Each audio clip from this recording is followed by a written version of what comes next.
There will now be a moment of silence for prayer or meditation.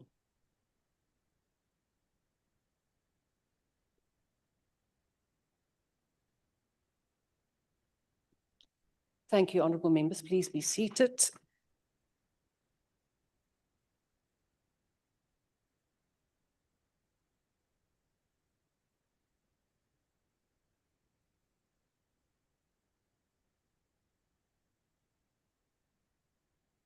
Honourable members,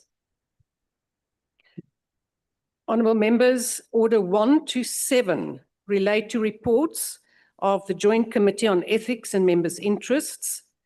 Joint Rule 162 provides that meetings of the Joint Committee must be held in closed session when the committee considers matters affecting a member. As is our practice, declarations of vote will not be taken, as this could open an opportunity to cast personal reflections on the member's integrity and dignity. Once all the reports from Orders 1 to 9, which include the 2 reports from the Powers and Privileges Committee, are adopted, I will hand over the chair to the Speaker to administer the reprimand. The Secretary will read the first order of the day.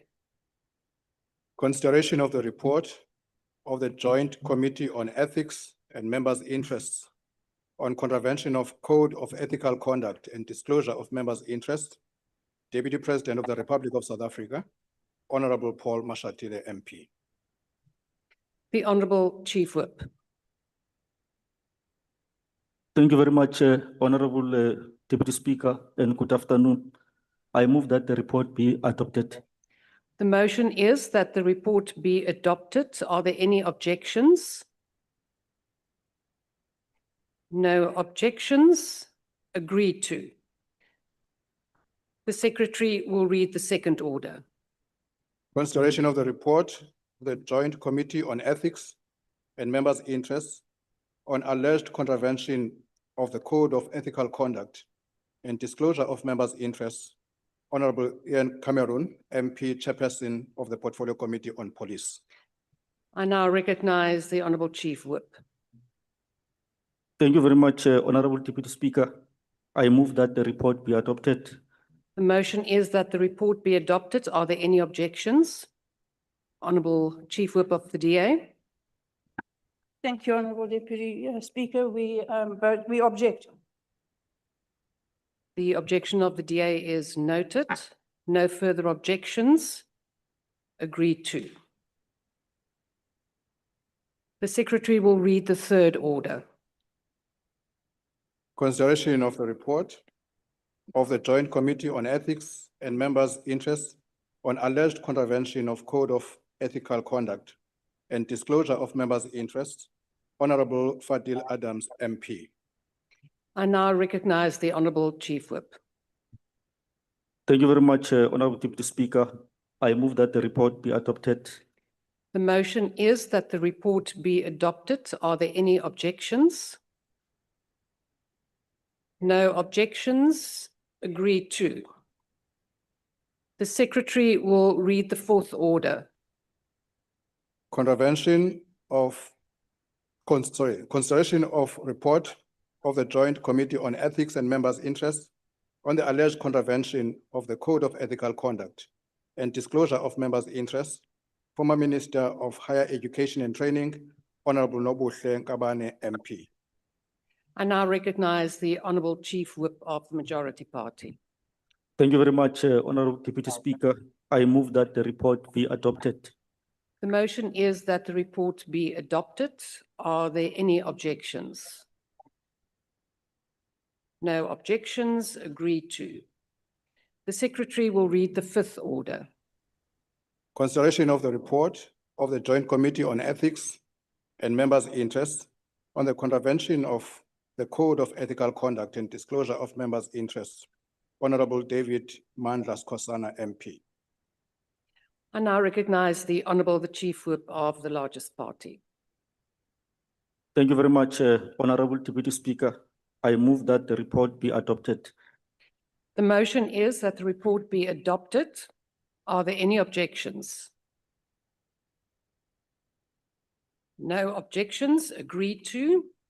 The secretary will read the sixth order. Consideration of the report of the Joint Committee on Ethics and Members' Interests on the contravention of the Code of Ethical Conduct and Disclosure of Members' Interests. Honorable David Sikosana, MP. I now recognize the Honorable Chief Whip. Thank you very much, Honorable Deputy Speaker. I move that the report be adopted. The motion is that the report be adopted. Are there any objections? No objections. Agreed to. The secretary will read the seventh order.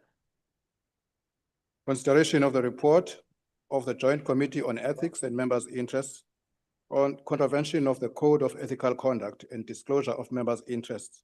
Minister of Public Works and Infrastructure, Honorable Dean Macpherson, MP. I now recognize the Honorable Chief Whip. Thank you, Honorable Deputy Speaker. I move that the report be adopted. The motion is that the report be adopted. Are there any objections? Honorable Breitenbach. Thank you, Honorable Deputy Speaker. The DA objects. The objection of the DA is noted. Honorable Mkubeni. Thank you very much, Deputy Speaker. We note the objection. However, we want to know when would the minister be here to apologize as ordered to do so by the Ethics Committee? Thank you. Honorable Member, we will deal with that matter. And because we are in a virtual hybrid sitting, the minister may also appear virtually. If not, it will still stand over and he will have to appear to apologize. Any other objections? With that one objection, agreed to.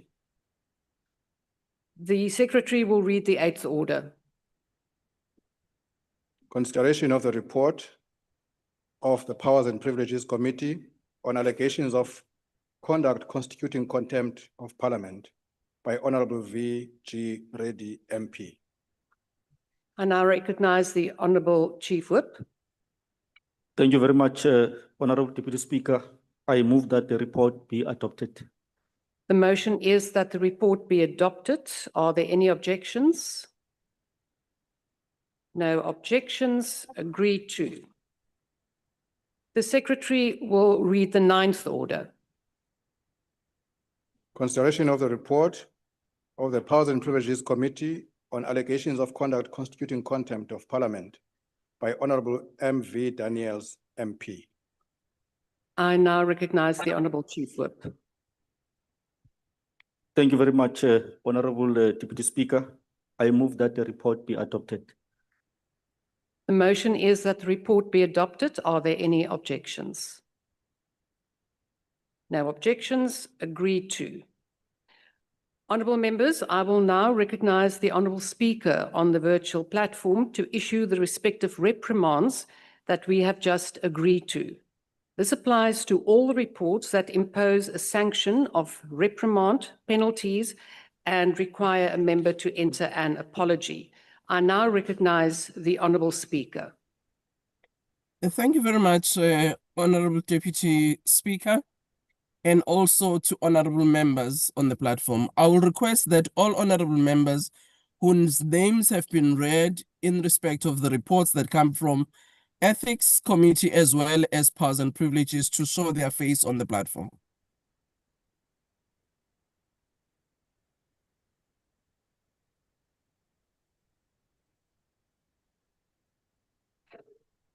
Honourable Speaker, all the members have opened their cameras so we can see them.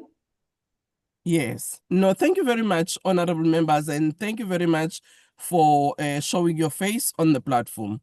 As you know, I'm not going to deal with each and every report and the content of it because it's already available to all of you. I just want to say to you, but also to all honourable members, that if you look at the offences that have been done by respective members, really goes against the code of ethics that we have accepted, that we would abide by as honourable members. And I do want to appreciate that majority of you have actually shown remorse in terms of the actions that were intended to. But it also says for each one of us, we do need to remember that our oath of ethics does not only relate to what we do in the house, but it could also be what we write on our social media or what we say to other members of the public. And I hope that through what the Committee on Powers and Privileges, as well as the Committee on Ethics, have actually engaged with you and show you where you have done wrong, you have appreciated, and such will not happen. But this is also a reminder to all of us as members that we should at all times remember the oath of office that we have taken. There have been various sanctions that have been given, which have been communicated to members where they would have to comply.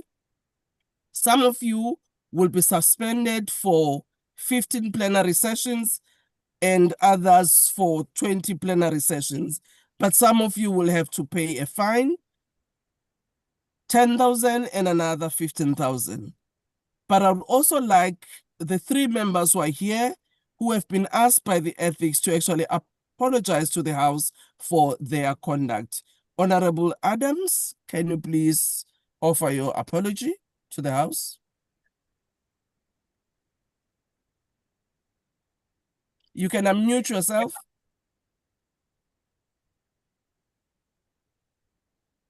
Yes, Honorable Adams, you can unmute.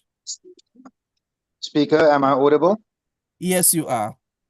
Yes, Speaker. As communicated to the Ethics Committee, I apologize profusely. And yeah, let's hope it doesn't happen again. Thank you very much, Mama Speaker. Thank you, Honorable Kabane.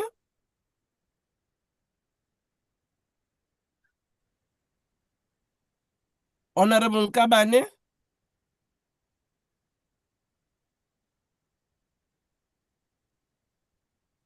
Thank you so much, Honorable Speaker. I just want to tender my apology on behalf of the House for my ethical conduct. Thank you so much. Thank you, Honorable Daniels.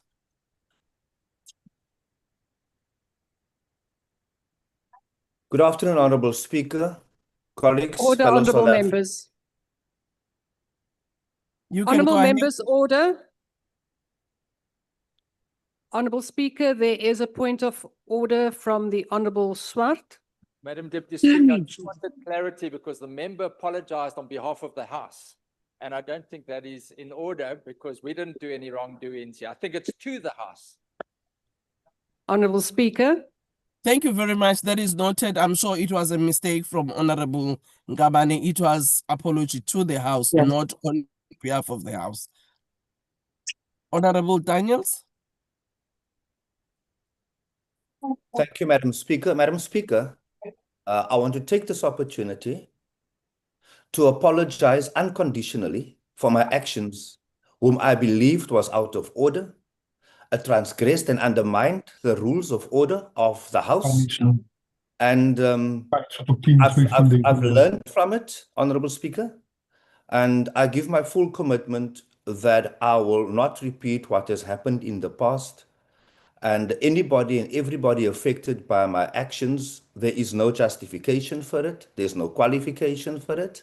I take full responsibility, and it is therefore a great honor for me to be here, to be able to stand up and acknowledge my mistakes. And therefore, I hope that my apology is accepted with the same sincerity that I'm extending it. Thank you. Thank you very much. I've been informed that Honourable Speaker, there's a point of order from the PA. Yes, what is the point of order? Speaker, I just want to say thank you to the House for the applause. That is how you apologize. Okay, thank you very much, honorable members. I've been informed that Honorable Macpherson is absent from the House, and I will have to engage with the two members because their parties objected to the reprimand that is due to be given to Honorable Cameroon as well as Honorable Macpherson. That I will engage with those members and the Ethics Committee who are the ones who really have engaged with these members and meted the sanctions that they've done so. I'd like to thank the honorable members for availing themselves and accepting the sanctions that have been given. Thank you very much. And to you, Deputy Speaker, you can take over and proceed. Thank you, Honourable Speaker. There is a point of order, Honourable Dugmore. Thank you, Deputy Speaker. No, my point of order relates to the fact that the House has adopted all of these reports, and Honourable Cameron is in the House, and I'm wondering what would be a problem for him to accept his sanction, because he is in the House. Honourable Dugmore, thank you for that, because I was going to address that right now. The sanction does not include an apology to the House. So it is not necessary to apologize to the House in terms of the sanction. Thank you, Honourable Deputy Speaker. As you indicated, the members I have called their names are those that in terms of the sanctions were supposed to apologize. But the other two members, Honourable Deputy President and Honourable Cameroon, have been given a fine that they have to pay in respect of the sanctions given. Thank you. Thank you, Honourable Speaker. Honourable members, we will now proceed. We now move on to the 10th order, and the Secretary will read the 10th order. Consideration of the report of the Standing Committee on the Auditor General on determination by the President of remuneration of the Auditor General for 2025-2026 financial year. The Honourable Wessels.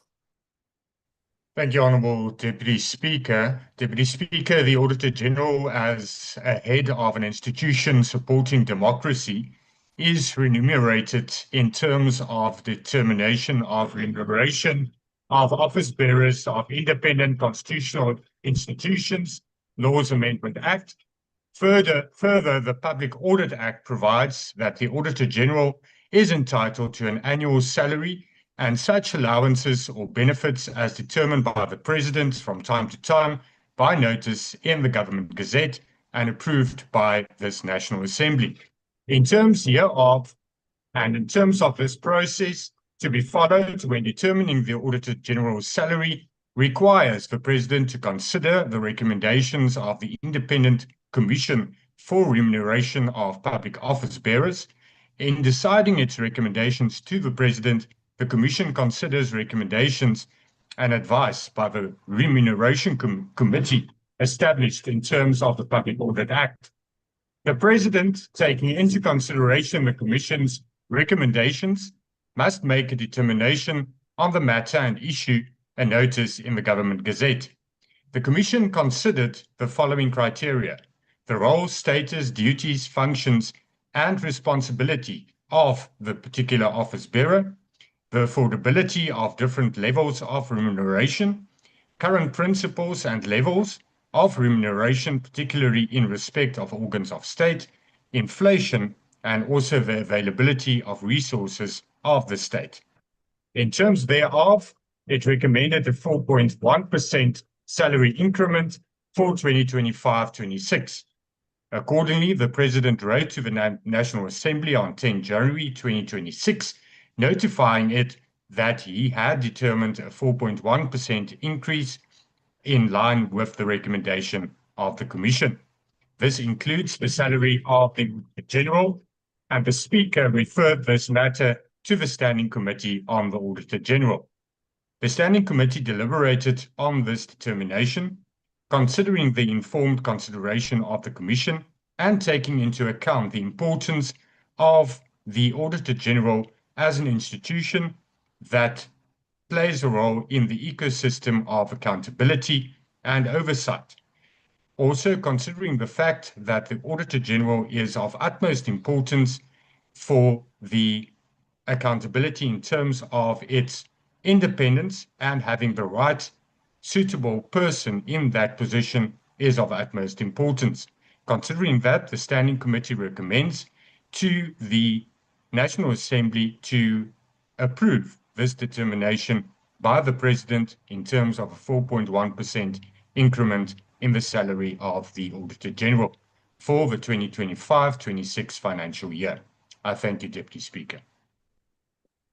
I will now recognise political parties wishing to make a declaration. The usual times for declaration of votes will apply. The MK. No declaration. We then move on to the EFF.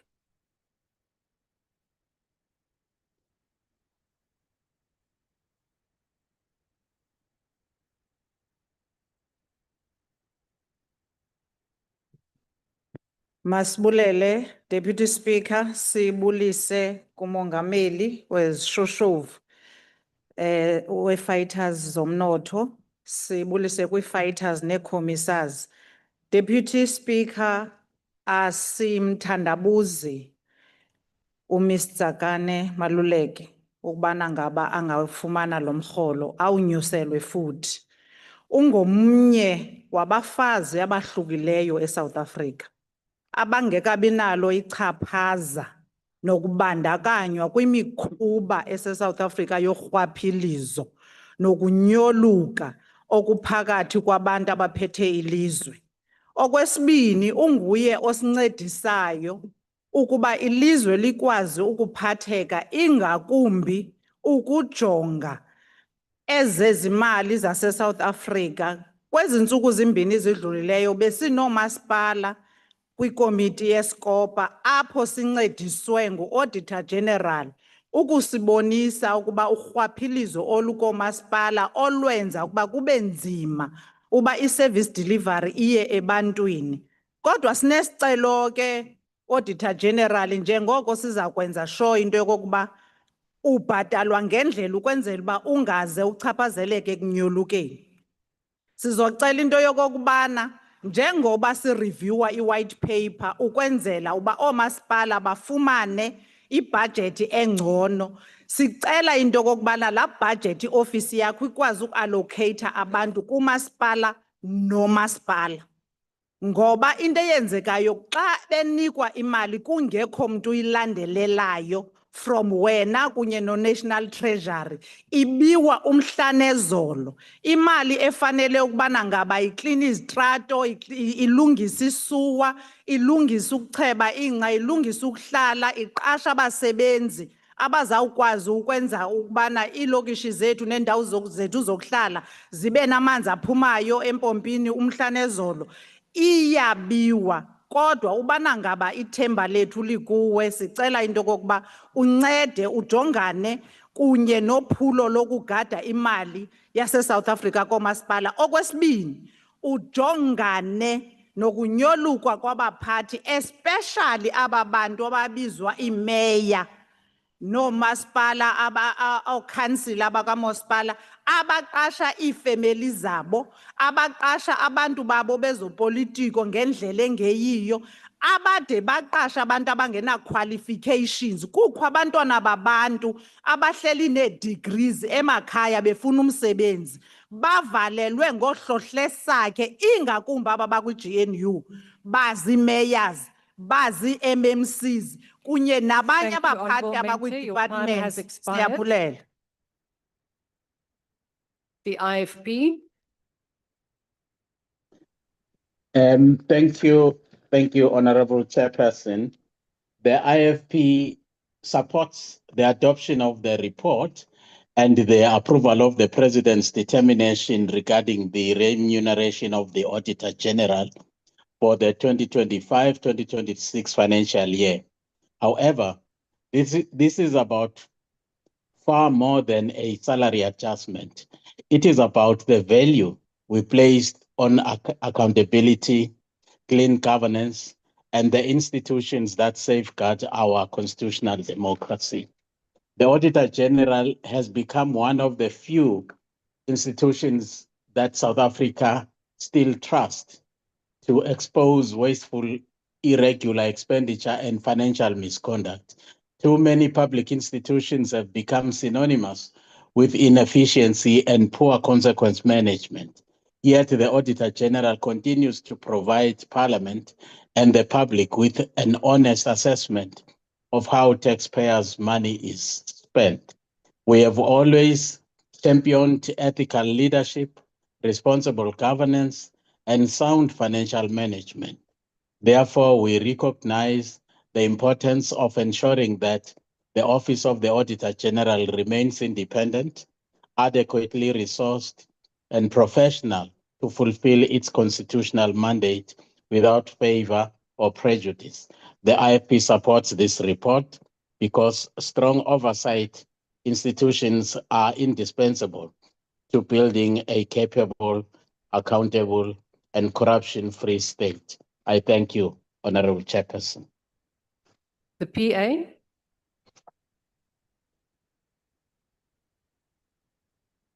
The PA, I take it there's no declaration. No, Speaker, we don't have. Thank you. The FF plus. No declaration. Thank you. Thank you. Action SA. Thank you, Deputy Speaker. Action SA supports the 4.1% salary adjustment for the Auditor General for the two following reasons. Firstly, the increase is broadly in line with inflation and therefore maintains the real value of the remuneration package. Secondly, the Auditor General deserves to be fairly remunerated. Under her leadership, the Office of the Auditor General remains one of the few public institutions that consistently demonstrates excellence, efficiency, professionalism in the execution of their constitutional mandate. The Auditor General plays a vital role in strengthening accountability, safeguarding public resources, and promoting democratic governments in South Africa through its independent audit. Ndifuna ukuhambisanana nelungu elibekekileyo le-EFF. Lo mphathiswa weli sebe, i-Auditor General, usokolisa kakhulu ngooceba noomeya woomasipala abaphethwe phantsi kwe-ANC. Bayenza intando yabo, baxesha ngeli hlobo ebethetha ngaye yena.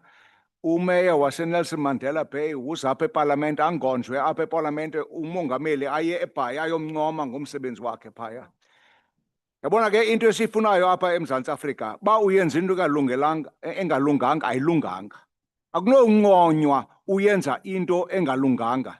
Sifuna umxhasa lo mama ophethe i-Auditor General umsebenzi wakhe, siwuxhase sonke, singaxhasi njengomlomo. Singavumi abanye baphula umthetho, siphinde siyobaqhwabela izandla xa siya phaa kubo. Siyayixhasa le report nongezwa imali yakhe. Enkosi. The ACDP. Speaker, Madam Deputy Speaker, the ACDP supports the salary increase. And let us just be reminded that our democracy rests on transparency, ethical governance, and the rule of law. And at the center of this is the Auditor General, which is the supreme audit institution mandated by the Constitution to ensure that every cent of public money is accounted for.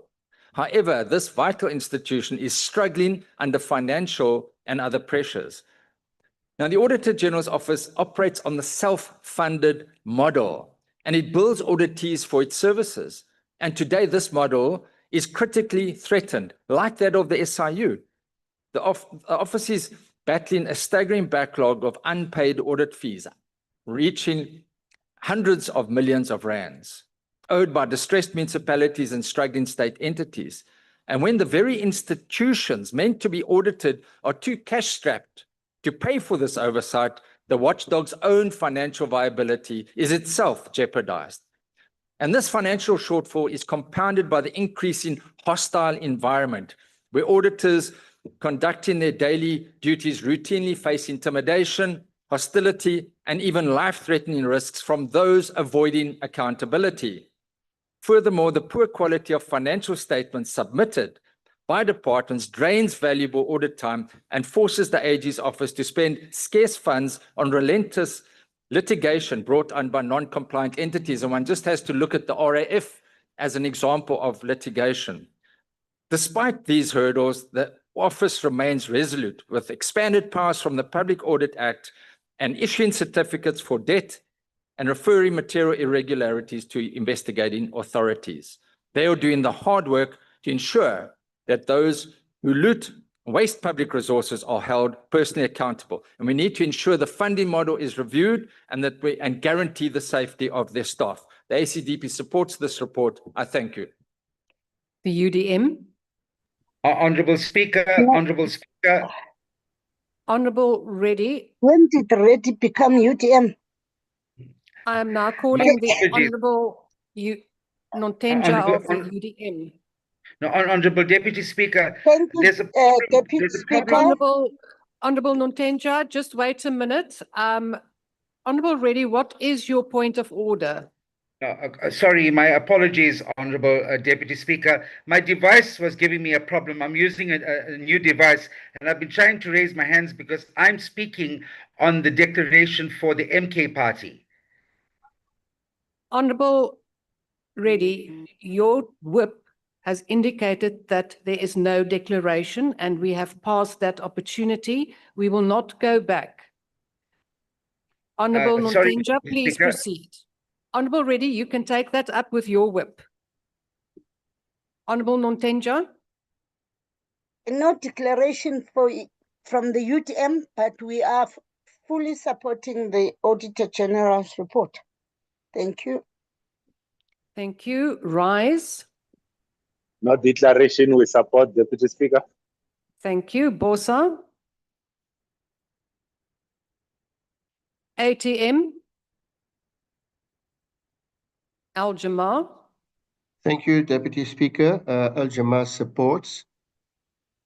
Thank you. NCC. PAC. UAT. Thank you, Deputy Speaker. No declaration from UAT. Good. DA.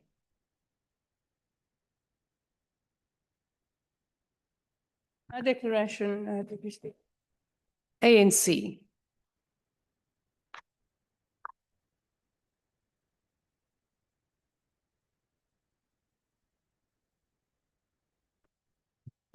Thank you, Deputy Speaker. Honorable members, fellow South Africans, Dumelang.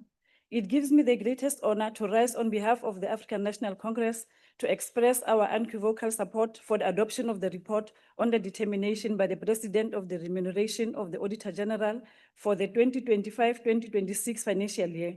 We debate this report during Youth Month, a sacred time when we honor the selfless generation of 1976 who stood up against the system of injustice. Today, our historic task is to secure the democracy they fought for by building an ethical, capable, and developmental state. This year also marks the 2026 commemoration of our Constitution. 30 years ago, we adopted a supreme law that established Chapter 9 institutions specifically to safeguard public trust. House Chairperson, the Auditor General of South Africa continues to play a pivotal role in ensuring accountability, transparency, and good governance in the management of our public processes. The report under consideration today reflects SCOEC's complete support of the AGSA unwavering commitment to its constitutional mandate and its dedication to strengthening the entire accountability ecosystem in our country. Honorable members, the 4.1% cost of living adjustment before us is the result of an exhaustive, multi-layered statutory process. It began with the Specialized Remuneration Committee established under the Public Audit Act, which evaluated independent human resource practices and market trends. These findings were then strictly reviewed by the Independent Commission for the Remuneration of Public Office Bearers. The Commission carefully weighed several critical factors, including inflation, the state's available financial resources, the heavy constitutional responsibilities of the office, and the affordability of public organs. Following this rigorous review, His Excellency, the President, made a balanced determination, which was then submitted to Parliament for detailed oversight. On May 29, 2026, SCOEC thoroughly deliberated on this notice to confirm that every legal and fiscal procedure was meticulously met. This comprehensive process proves that our constitutional checks and balances are working exactly as intended. By approving this determination, we ensure that the AGSA can continue to attract top-tier leadership and carry out its vital oversight work without compromise or undue influence. The African National Congress supports and moves for the adoption of this report. Ke a leboga.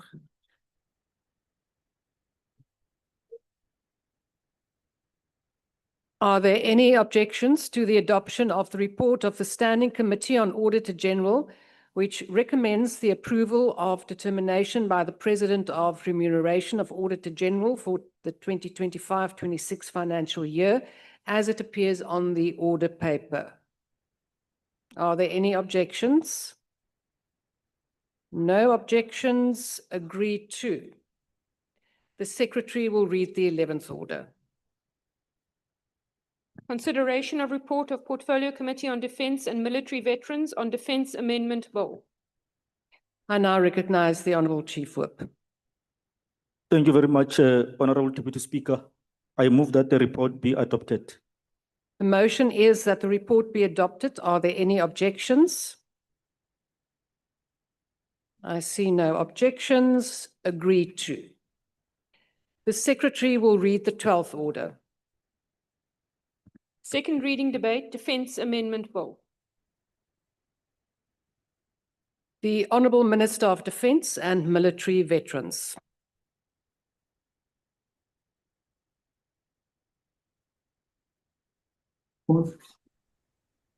No, thank you very much, Honourable Deputy Speaker. Let me also give thanks to honourable members. Indeed, Speaker, it is my privilege to table before this House our Defence Amendment Bill 2025 for its second reading and consideration. Deputy Speaker, just like the Military Discipline Supplementary Measures Amendment Bill 2025 that we commended to this House last week, the bill before us is a necessary and important legislative intervention aimed at strengthening South Africa's military justice system and ensuring that it remains fully compliant with the Constitution of the Republic of South Africa. Deputy Speaker, the need for this amendment arises from the judgment of the Constitutional Court in the matter of O'Brien versus the Minister of Defence and Military Veterans and others, which was delivered in December 2024. With the Defence Act in particular, the court found that sections 101 and 102 of the Defence Act, which provide for the investigation of military judges and revision of their judicial decisions through a board of inquiry staffed by non-judicial officers, was unconstitutional and invalid. As you know, the court gave us 24 months, Speaker, within which we had to remedy the defects, with a deadline of the 19th of December 2026, but which has been subsequently extended for 6 months to June 2027. So as a department, we have carefully considered the judgment and thus brought forward the amendment bill to address the concerns raised by the court while preserving the effectiveness, independence, and integrity of the military justice system. As you know, again, the court stressed that two sections 101 and 102 of the Defence Act impacted on the judicial independence.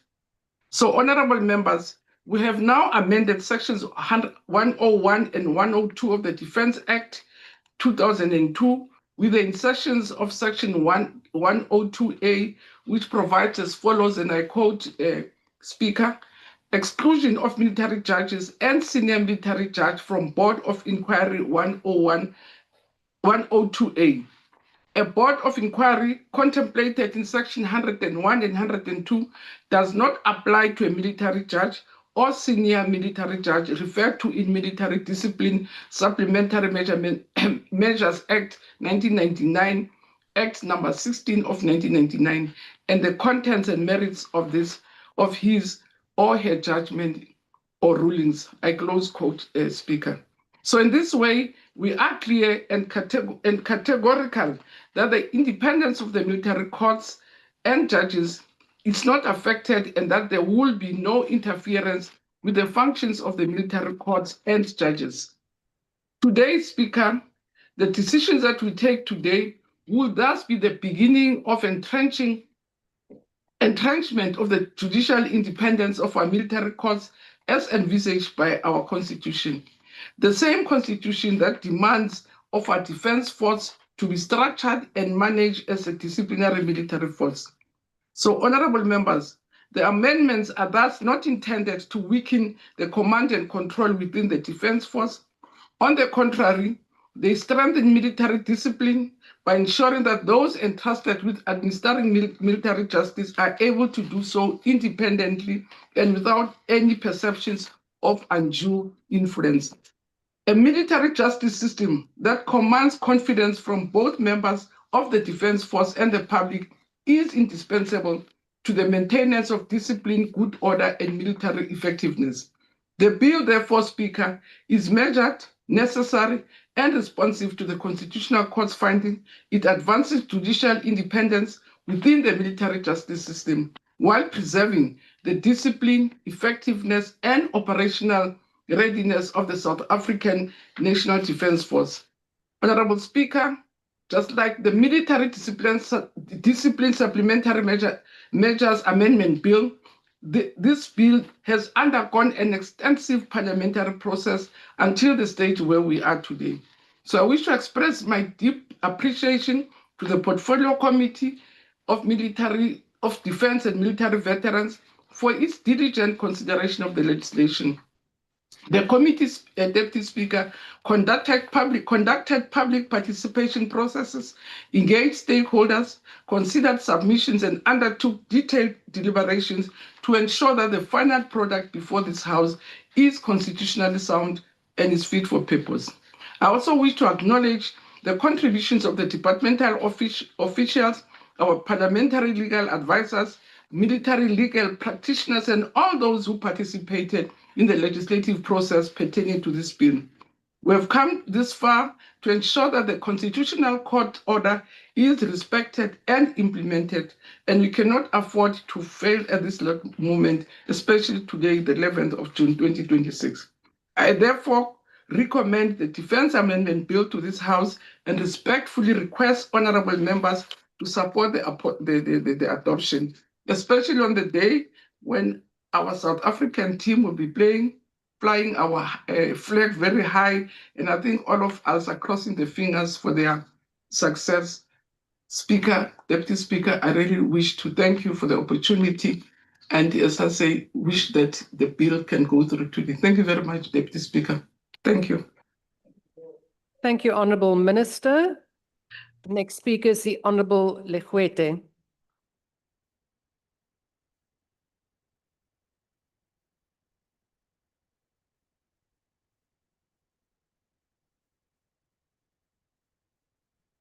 Thank you very much, Honourable Speaker. Let me also join our Minister in supporting Bafana Bafana, which will be flying very high the South African flag tonight. We request and ask all South Africans to rally behind our national team. I rise on behalf of the African National Congress, the glorious movement of our people, the colossus of the national liberation struggle in the continent of Africa, the midwife of all formations in the creation of this democratic state that we have today and enjoy as we mark the 30 years of our democracy and constitution. We would like to express our commitment to the constitutional supremacy, the judicial independence, and the building of a capable, professional, and disciplined South African National Defence Force. In the Constitutional Court case between O'Brien, Minister of Defence, and others, it was found by the Concord that Section 101 and 102 of the Defence Act are unconstitutional and they need remedial actions. We are bringing this bill today to deal with those particular remedial actions, or else this House will be found in contempt of the Constitutional Court order, which would be very embarrassing that we have taken an oath to respect and uphold the Constitution. We must say, in addressing these issues, it requires not only an increased investment, but also a highly disciplined and a professional environment where members can focus on their core task with confidence and convenience. A credible and a fair military justice system therefore plays a strategic role in ensuring the rebuilding, maintaining of high moral, cohesion, and institutional trust, factors that are indispensable for turning around performance and ensuring long-term operational effectiveness across the National Defence Force. Our borders remains under pressure from transnational criminal networks involved in trafficking of drugs, firearms, and illegal mining continues to undermine the economic activity, threaten community safety, and place significant strain on the law enforcement and security of resources. At the same time, the National Defence Force is called upon to support efforts to combat organized crime, gangsterism, safeguard strategic installations, respond to disasters, and contribute to regional peace and stability. These responsibilities requires a defense force that is disciplined, that is professional, and fully committed to the rule of law and the constitutional supremacy. We engaged as the portfolio committee, the military leadership, the legal experts, and all the stakeholders to ensure that the bill is both constitutionally sound and practically implementable. Importantly, the bill establishes a stronger institutional safeguard for military judges, including enhanced security of tenure and greater protection of judicial independence within our military justice system. It also strengthens procedural fairness and protects the rights of both the accused persons and victims within the military justice system. As the African National Congress, the glorious movement, we have consistently maintained that accountability strengthens institution, professionalism is strengthened when justice is seen to be fair, independent, and credible. The bill, therefore, reinforces civilian oversight without undermining the chain of command. It promotes ethical leadership, accountability, and respect for the rule of law, while preserving the unique operational requirements of a military services. We will continue to exercise rigorous oversight over the implementation of the bill and its impact on institutional performance, operational readiness, and administration of our military justice system. As the ANC, we remain very clear that we seek to build a future-ready, professional, developmental defense force that is equipped to defend our sovereignty, protect our people, and respond effectively to the emerging security threats.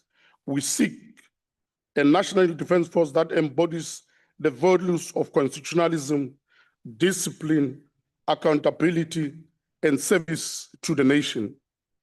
It strengthens the legitimacy of our military justice system, enhances professionalism within the National Defense Force, and reinforces public confidence in one way or the most important state institution, which is the National Defense Force.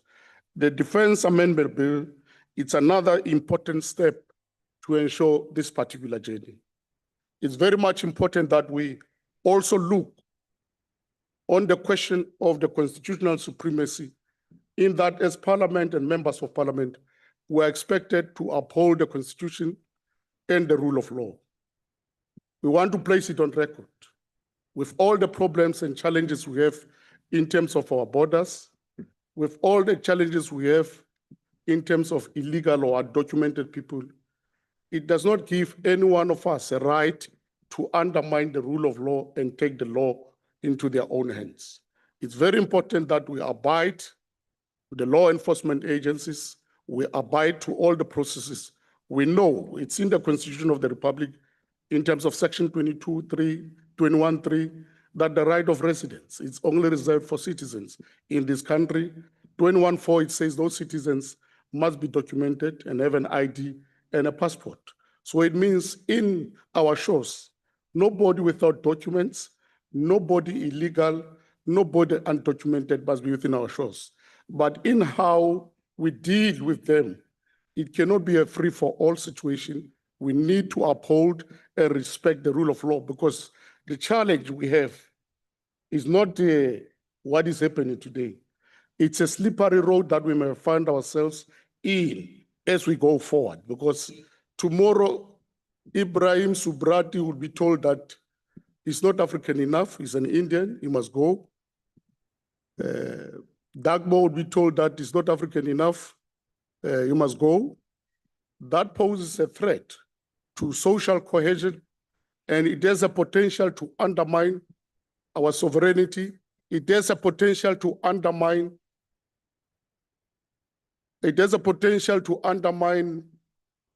our cohesion, but mainly to undermine the reality of history of our country, that in this particular history, we had a colonization of a special type where both the colonizer and the colonized were staying within the same boundaries. And it's a reality we cannot ignore. It's properly protected, like all the laws, by the supremacy of the Constitution. And all of us are expected to respect and uphold the rule of law.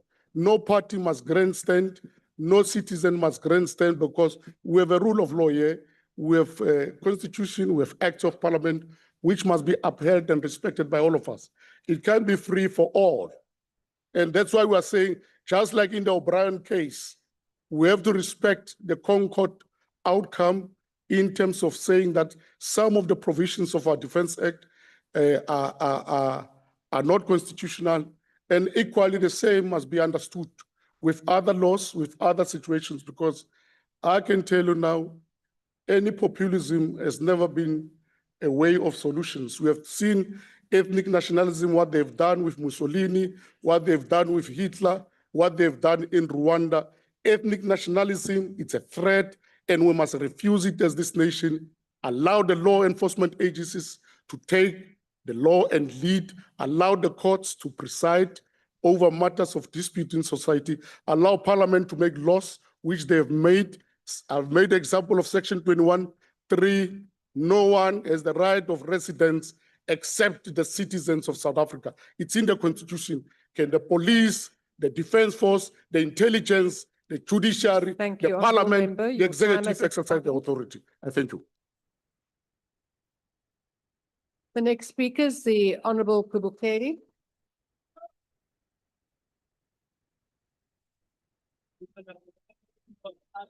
I'm Tat. Thank you, Honorable Deputy Speaker. Mkondo Wesizwe rises today with clarity, discipline, and constitutional conviction. This bill is necessary, yes, but it is not sufficient. It protects judges, but it does not protect the Republic. It complies with a court order, but it does not comply with reality. It fixes a legal vulnerability, but it does not fix the defense force. Honorable Speaker, let this be understood without ambiguity. A republic is not defended by paperwork. A republic is not secured by compliance clauses. A republic is not protected by technical amendments drafted to satisfy a constitutional court deadline, while the defense force itself is collapsing in slow motion. This bill shields the independence of military judges, and that is correct, constitutional, and overdue. But it does not shield the nation from the consequences of a defense force that can no longer perform its constitutional mandate. We rise because this House is being asked to amend a Defense Act while the Defense Force itself is collapsing beneath the weight of state-engineered failure.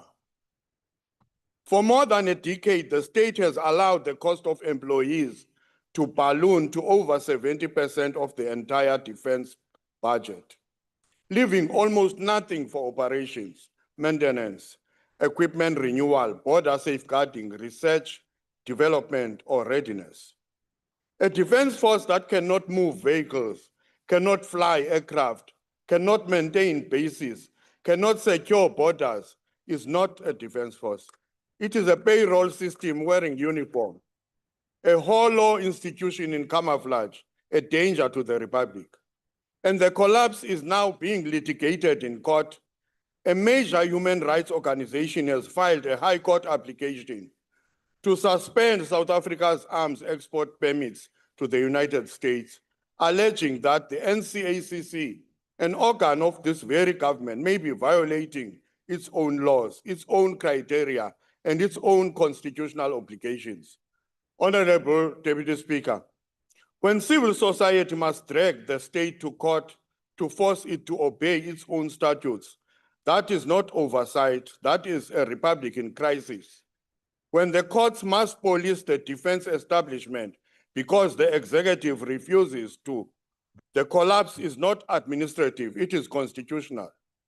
This collapse is also visible in the president's so-called 5-point plan on immigration, a plan recycled for more than a decade, repeated every year, implemented in none. It promises to crack down on illegal entry, yet our borders remain wide open. It promises to enforce labor laws, yet undocumented workers continue to replace unemployed South African youth.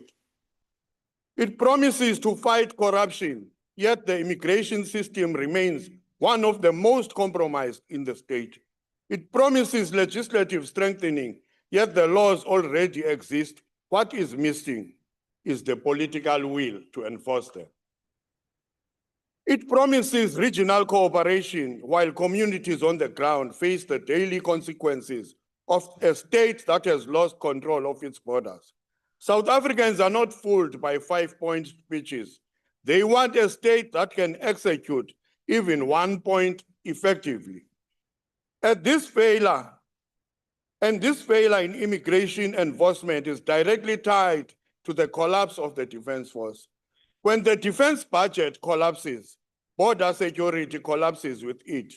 When operational capability dies, sovereignty bleeds. When the state cannot secure its borders, it cannot secure its people. Honorable Speaker, I raised the Fort Ikapa scandal during the first reading of this bill, and the co-chair of the JSCD scrambled to cover it up. He told the country those conditions were adequate. While soldiers slept under leaking roofs without hot water, surrounded by insects and health hazards. He tried to bury the truth, but the truth has now erupted. The Defense Union has taken the matter to the High Court. Senior officers confirmed the conditions. The soldiers were quietly moved out of the very facility he defended. A cover-up only fails when the truth is too big to hide. Fort Ikapa has blown open because the state lied. The soldiers spoke and the facts refused to die. And when a government defends field instead of defending soldiers, the collapse is not accidental, it is political. And now, Honorable Deputy Speaker, the collapse is so severe that even Parliament's own Joint Standing Committee on Defense, the JSCD, has been forced to issue a public statement that reads like a confession. They admit that the Department of Defense has accumulated over 10.1 billion in irregular expenditure in just 5 years. They admit that the SANDF is being suffocated by a personnel bill that has exploded to 70% of the entire defense budget, leaving nothing for operations, maintenance, equipment, renewal, or force preparedness. They admit that the Defense Force is no longer fit for purpose, no longer sustainable, no longer aligned with its constitutional mandate. They admit that the SANDF cannot invest in research, cannot rejuvenate its capabilities, cannot sustain the defense industry, and cannot protect the sovereignty of the Republic. And the most damning line comes from the co-chair himself, and I quote, "The misalignment created by defunding the SANDF is a national security risk," close quote. Honorable Deputy Speaker, when the state admits it has created a national security risk, the crisis is no longer looming. It has already arrived. This is the environment in which this amendment bill is being tabled. A defense force starved, a defense industry collapsing, a border system failing, a governance system disintegrating, a budget consumed by salaries, a department drowning in irregular expenditure, a military labor union in court, a human rights organization in court, a parliamentary committee confessing collapse. And yet this House is asked to believe that adjusting definitions, updating procedures, and modernizing administrative language will somehow rescue a defense force that the state itself has abandoned. Honorable Deputy Speaker, you cannot amend what you have already abandoned. You cannot legislate readiness into a force you have starved. You cannot legislate capability into a system you have broken. You cannot legislate sovereignty into a defense establishment you have neglected. The MK party will not allow this House to pretend that the amendment bill exists in a vacuum. It exists in a landscape where governance has failed. It exists in a landscape where the Republic's defenses have been left to decay. It exists in a landscape where the state has abandoned the very institution tasked with defending the nation. Until the state confronts its own failures, the budget collapses, the governance collapse, the border collapse, the overnight collapse, the NCACC collapse, the infrastructure collapse, the personnel cost explosion, the irregular expenditure crisis. No amendment, no clause, no subsection will save the Defense Force. Because the Republic is not threatened by its soldiers, the Republic is threatened by a state that has abandoned these soldiers.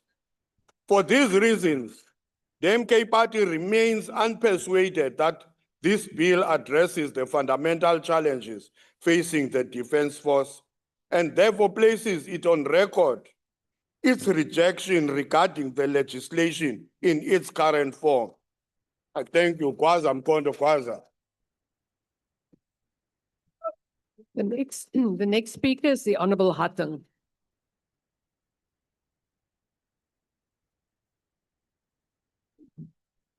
Honourable Deputy Speaker, the Defence Amendment Bill before this House deal with a relative small number of amendments, although these small changes answers a much larger question. How do we ensure that problems within our legislative framework are identified and corrected before they become a constitutional crisis? My apologies, Honourable Hatton. Members on the virtual platform, please switch off your microphones and make sure that they remain switched off. Please proceed, Honourable Hatton. Thank you. Too often Parliament finds itself correcting defects years after warning signs first appears. This bill is an example. The amendments before us arises from weaknesses that existed for many years before they eventually found their way to the Constitutional Court. What makes it particularly noteworthy is that the need for reform was not unknown. As far back as 2019, the department introduced a comprehensive military discipline bill that sought to modernize military justice structures and address shortcomings within the system. And that would have eliminated the need to go to the Constitutional Court. The cost of delayed reform will always be measured in lost time and in uncertainty that erodes authority. It erodes confidence that institutions can fix themselves before being asked to do so. That process of 2019 was never taken to completion. Years later, Parliament is once again required to amend legislation in response to issues that might have been resolved much earlier. That should concern us. The cost of delayed reform is seldom measured only in legal proceedings. It is measured in lost time, uncertainty, administrative effort, and reduced confidence in institutions. The lesson is simple. When weaknesses are identified, they should be addressed promptly rather than postponed until external intervention becomes unavoidable. In this case, the intervention was from the Constitutional Court. One of Parliament's most important responsibility is ensuring that legislation remains fit for purpose. That responsibility does not end once a bill has been passed. Laws must evolve as circumstances change, shortcomings emerge, and practical experience reveals unintended consequences. The defence environment is no exception. The defence operates under immense pressure. It faces budget constraints, aging equipment, infrastructure challenges, personnel pressures, and increasing demands on limited resources. In such an environment, effective governance becomes even more important. Strong institutions are built on clarity, accountability, and clearly defined responsibilities. That is precisely what these amendments seek to improve. The bill clarifies provisions relating to boards and inquiry, addresses areas where uncertainty and overlap created difficulties, and it also addresses the overreach of the executive. Clear rules benefit everyone. They benefit commanders, benefit officials, benefit service members, and they strengthen confidence in decision-making processes. Good governance is not achieved through personalities, it is achieved through systems. When systems are clear, fair and consistently applied, institutions become stronger and more resilient. That principle applies as much to defense administration as it does to any other area of government. There is another lesson contained in this bill. Parliament should not view court judgments as failures. Rather, they should be viewed as opportunities to improve legislation. Our constitutional system was designed to ensure that laws can be tested, scrutinized, and where necessary, corrected. When weaknesses are identified, the appropriate response is not defensiveness. The appropriate response is improvement. That is what Parliament is doing here today. We are strengthening the legislative framework governing the Defence Force. We are providing greater certainty, we are reducing ambiguity, and we are improving the functioning of important processes within the department and the SANDF. The Democratic Alliance supports these amendments because they contribute to better governance and a more effective legislative framework. At the same time, this House should remember that legislation alone cannot solve every challenge facing the SANDF. South Africa's defence establishment continues to face serious financial, operational, and administrative pressures.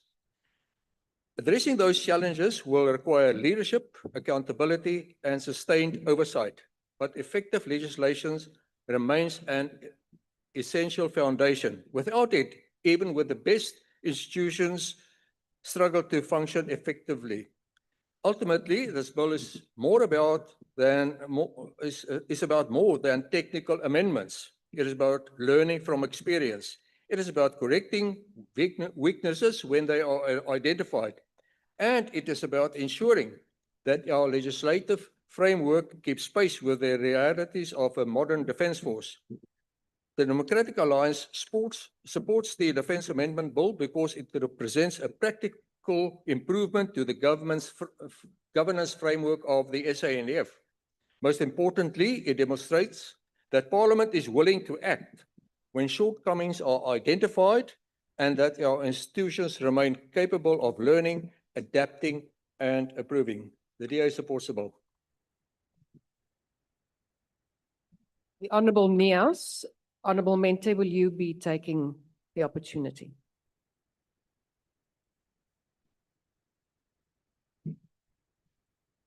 Thank you very much, Deputy Speaker.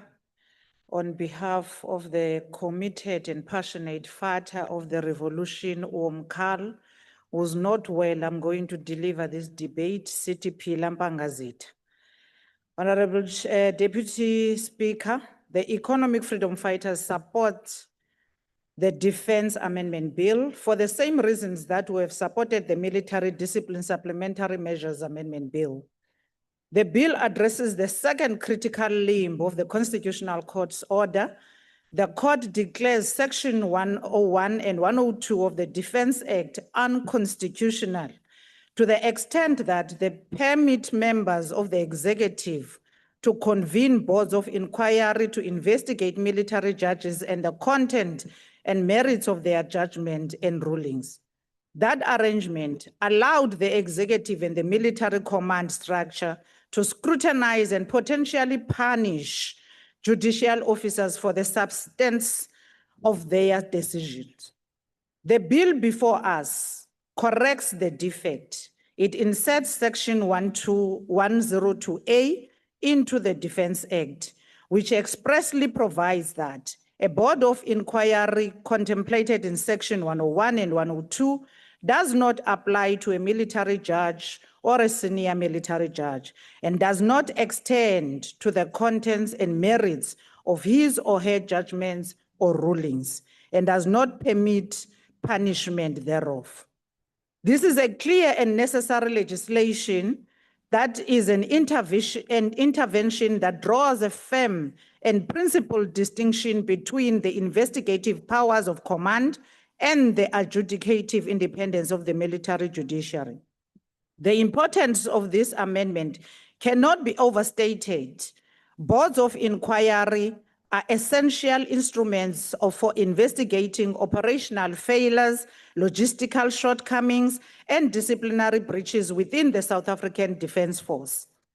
They must, however, never become vehicles through which the executive or senior officers second guess or intimidate military judges for the content of their rulings. By removing judicial functions and the merits of judgments from the scope of boards of inquiry, this bill draws a firm constitutional line between command authority and judicial independence. That line is essential if military courts are to enjoy the public confidence that any court requires. When read together with the Military Discipline Supplementary Amendment Bill, which already had its second reading in this House, these two pieces of legislation give full and proper effect to the Constitutional Court's judgment.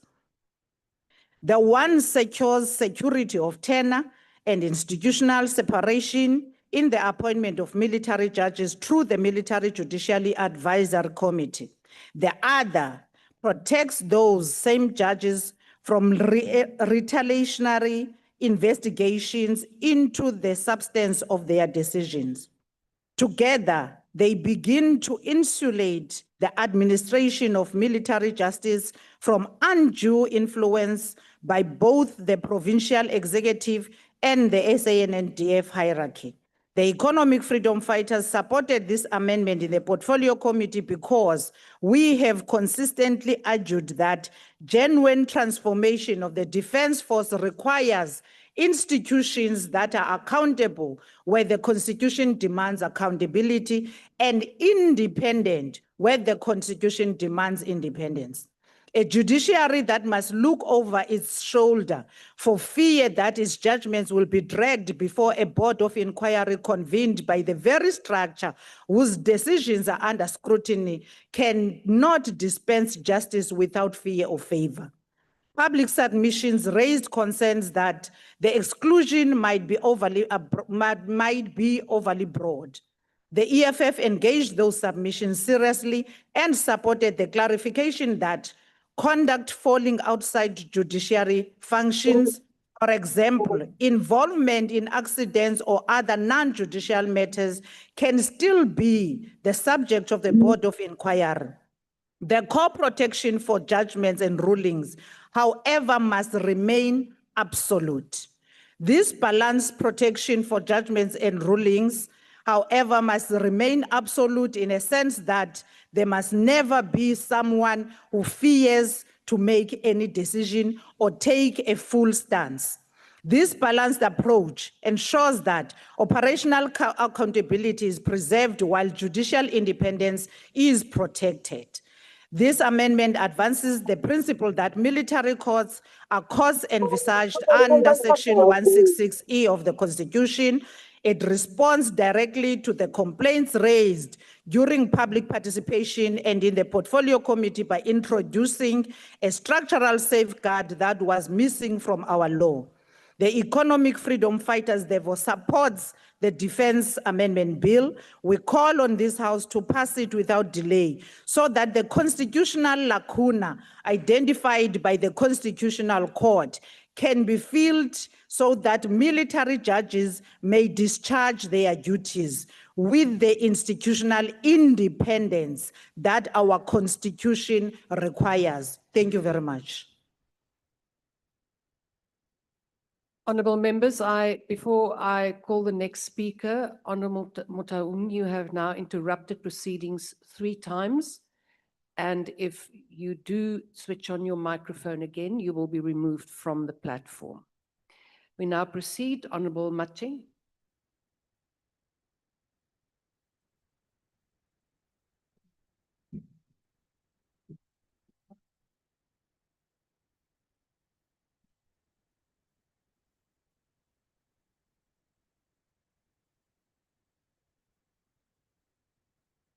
Thank you. Thank you, honorable members. Thank you very much, Honorable Deputy Speaker.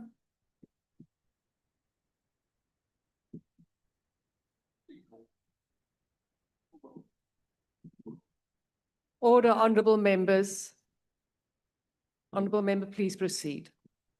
Honorable Speaker, thank you.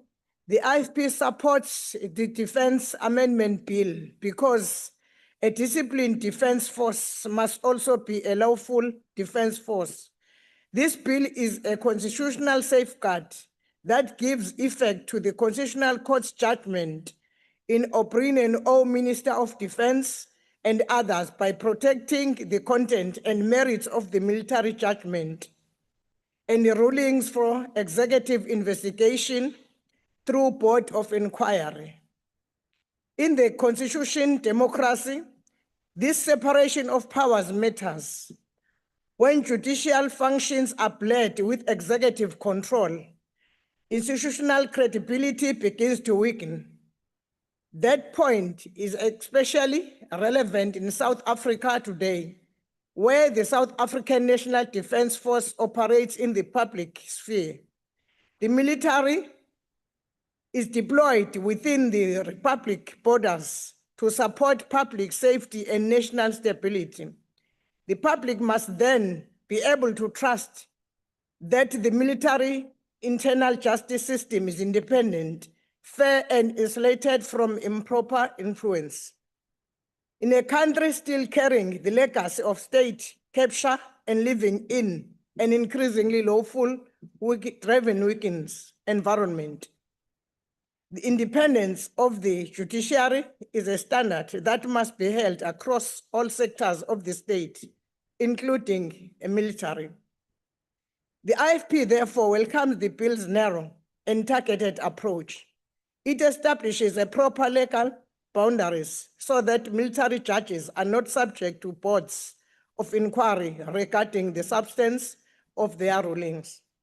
This is consistent with the IFP's emphasis on a capable, ethical, and developmental state, as well as the IFP's support for the professional institutions and a zero tolerance for corruption and abuse of power. South Africans are entitled to institutions that act within the law. Defense must be no exemption. The IFP supports this bill because it strengthens the rule of law, protects the independence of military judges, and reinforces sound governance within the defense sector. This bill helps ensure that the military remains governed by independent judicial standards and by the same constitutional discipline and binds the rest of the states. South Africa needs this to build public trust, preserve legality, and strengthen its constitution that serves the people with integrity. I thank you, Deputy Chair. And I invite the Honourable Van Wyk.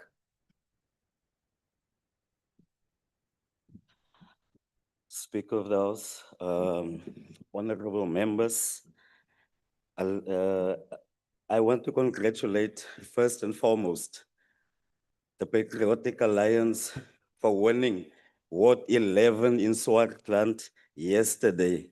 Was it a klipper geslat? And please, I just want to say it from this platform. Stop this thing that you are doing, DA. Stop leaving the colored men lodgele daar som op te vee. They must clean up after you once the elections is done. You leave at 8:30. The rest of the colored people must stay behind and they must break down the gazebos. They must clean up after you. That is nonsense. You must stop with it. Thank you very much. The Patriotic Alliance support this report of the Portfolio Committee on Defense and Military Veterans on the Defense Amendment Bill, B32 of 2025. This bill is opportunity to strengthen the South African National Defence Force and reaffirm our commitment to protecting the sovereignty, security, and people of South Africa. If we want to build a strong defense force, it has to be united, professional, and capable of responding to modern security challenges. Speaker, a strong law cannot compensate for aging equipment, declining operational capacity, and inadequate investment in training. If this bill is to have real meaning, it must be accompanied by practical implementation, proper resourcing, and visible accountability.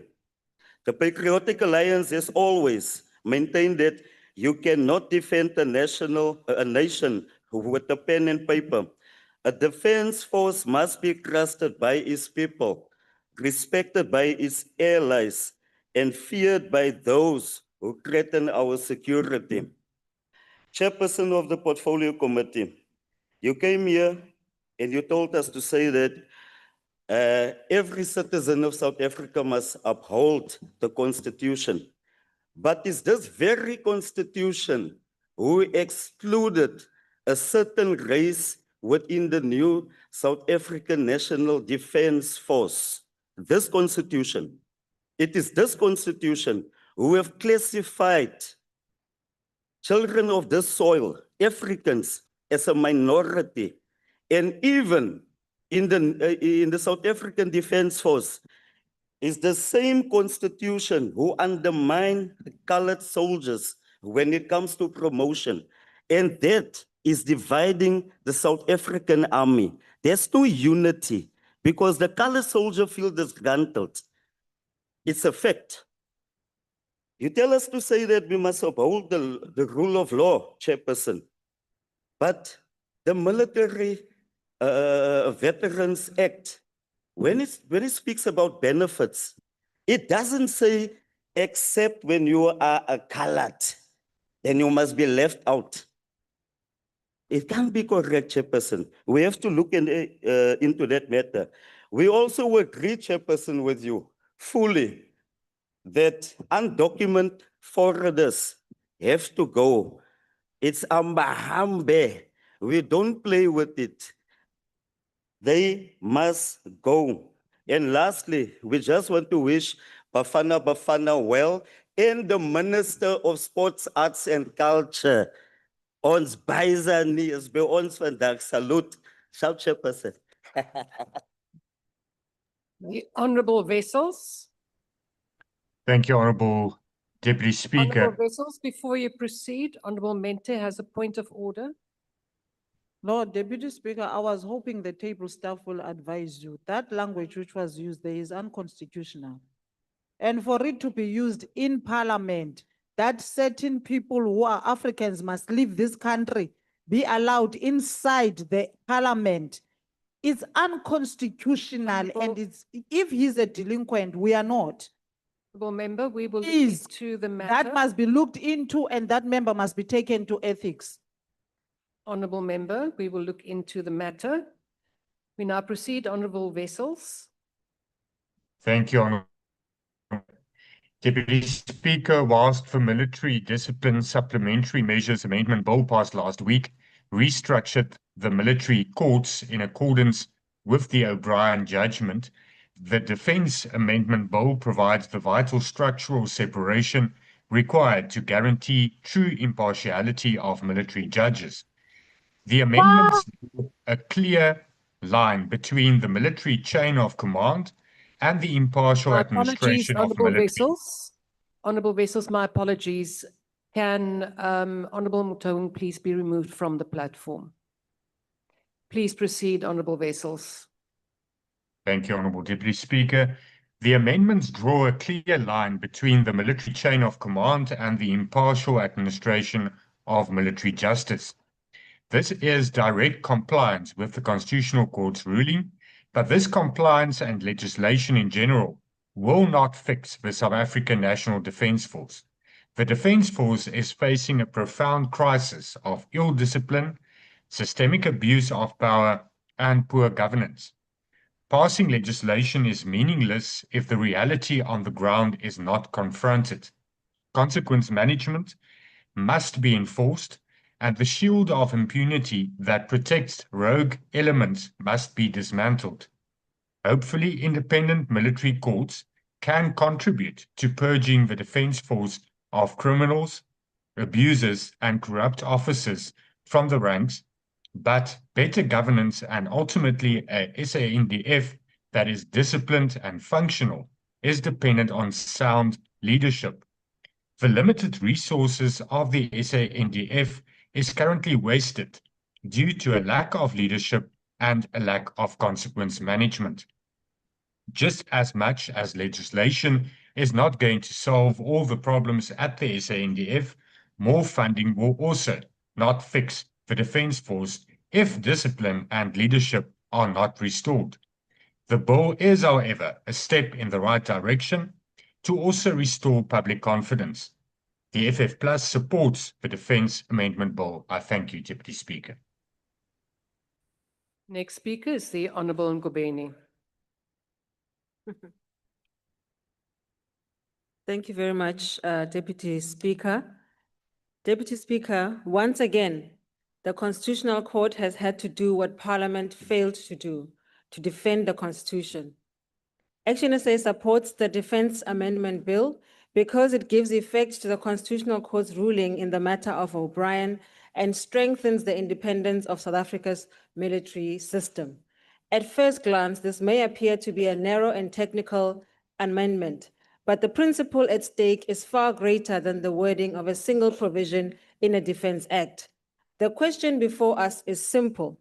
Should judges be free to administer justice without fear of political interference? The Constitutional Court answered that question with a clear, unequivocal yes. The court found that allowing members of the executive to convene boards of inquiry into military judges and the content of their judgments undermined judicial independence and threatened the separation of powers. In any constitutional democracy, that should have been obvious from the start.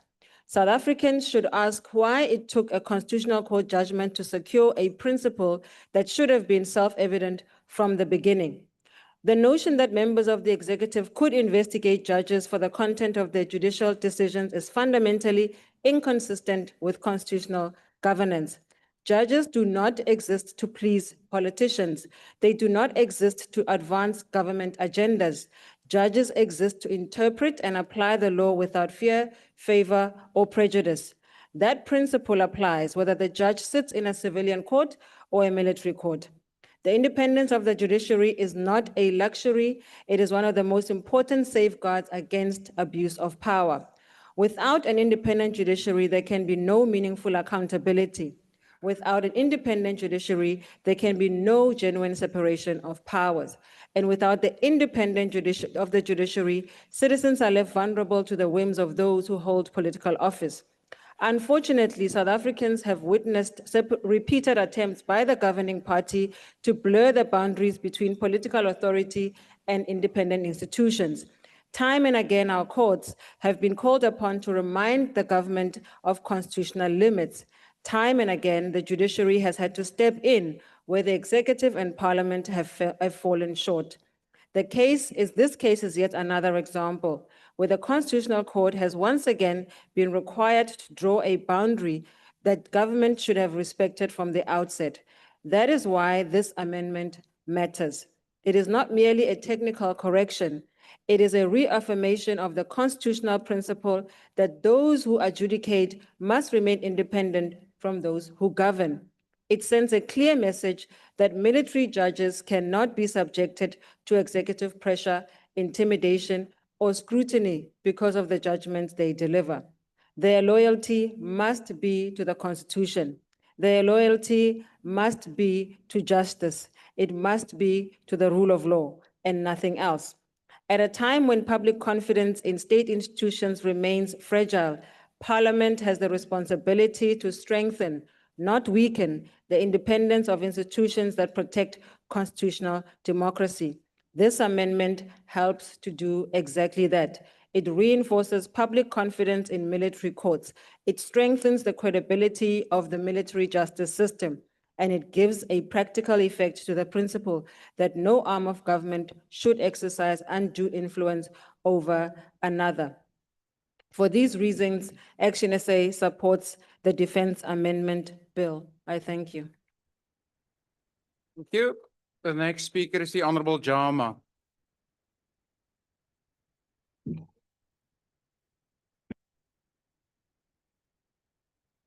Honorable House Chair, members of Parliament, peace-loving South Africans. One of the privileges of serving on the Portfolio Committee of Defense and Military Veterans is that we are occasionally able to leave our meeting rooms and engage directly with those who carry the responsibilities of the South African National Defense Force. Whether at military bases during oversight engagements or on deployments, one thing becomes very clear. The SANDF asks a great deal of its members. Military service places unique demands on those who undertake it. Members of the SANDF are expected to maintain high standards of discipline and professionalism, operate in difficult conditions, and when required, place the interests of the Republic above their own. Those expectations are entirely appropriate. They are also why the systems governing military services matter. During our oversight engagements, we have observed that members rarely ask for perfection from the institution. What they ask for is consistency.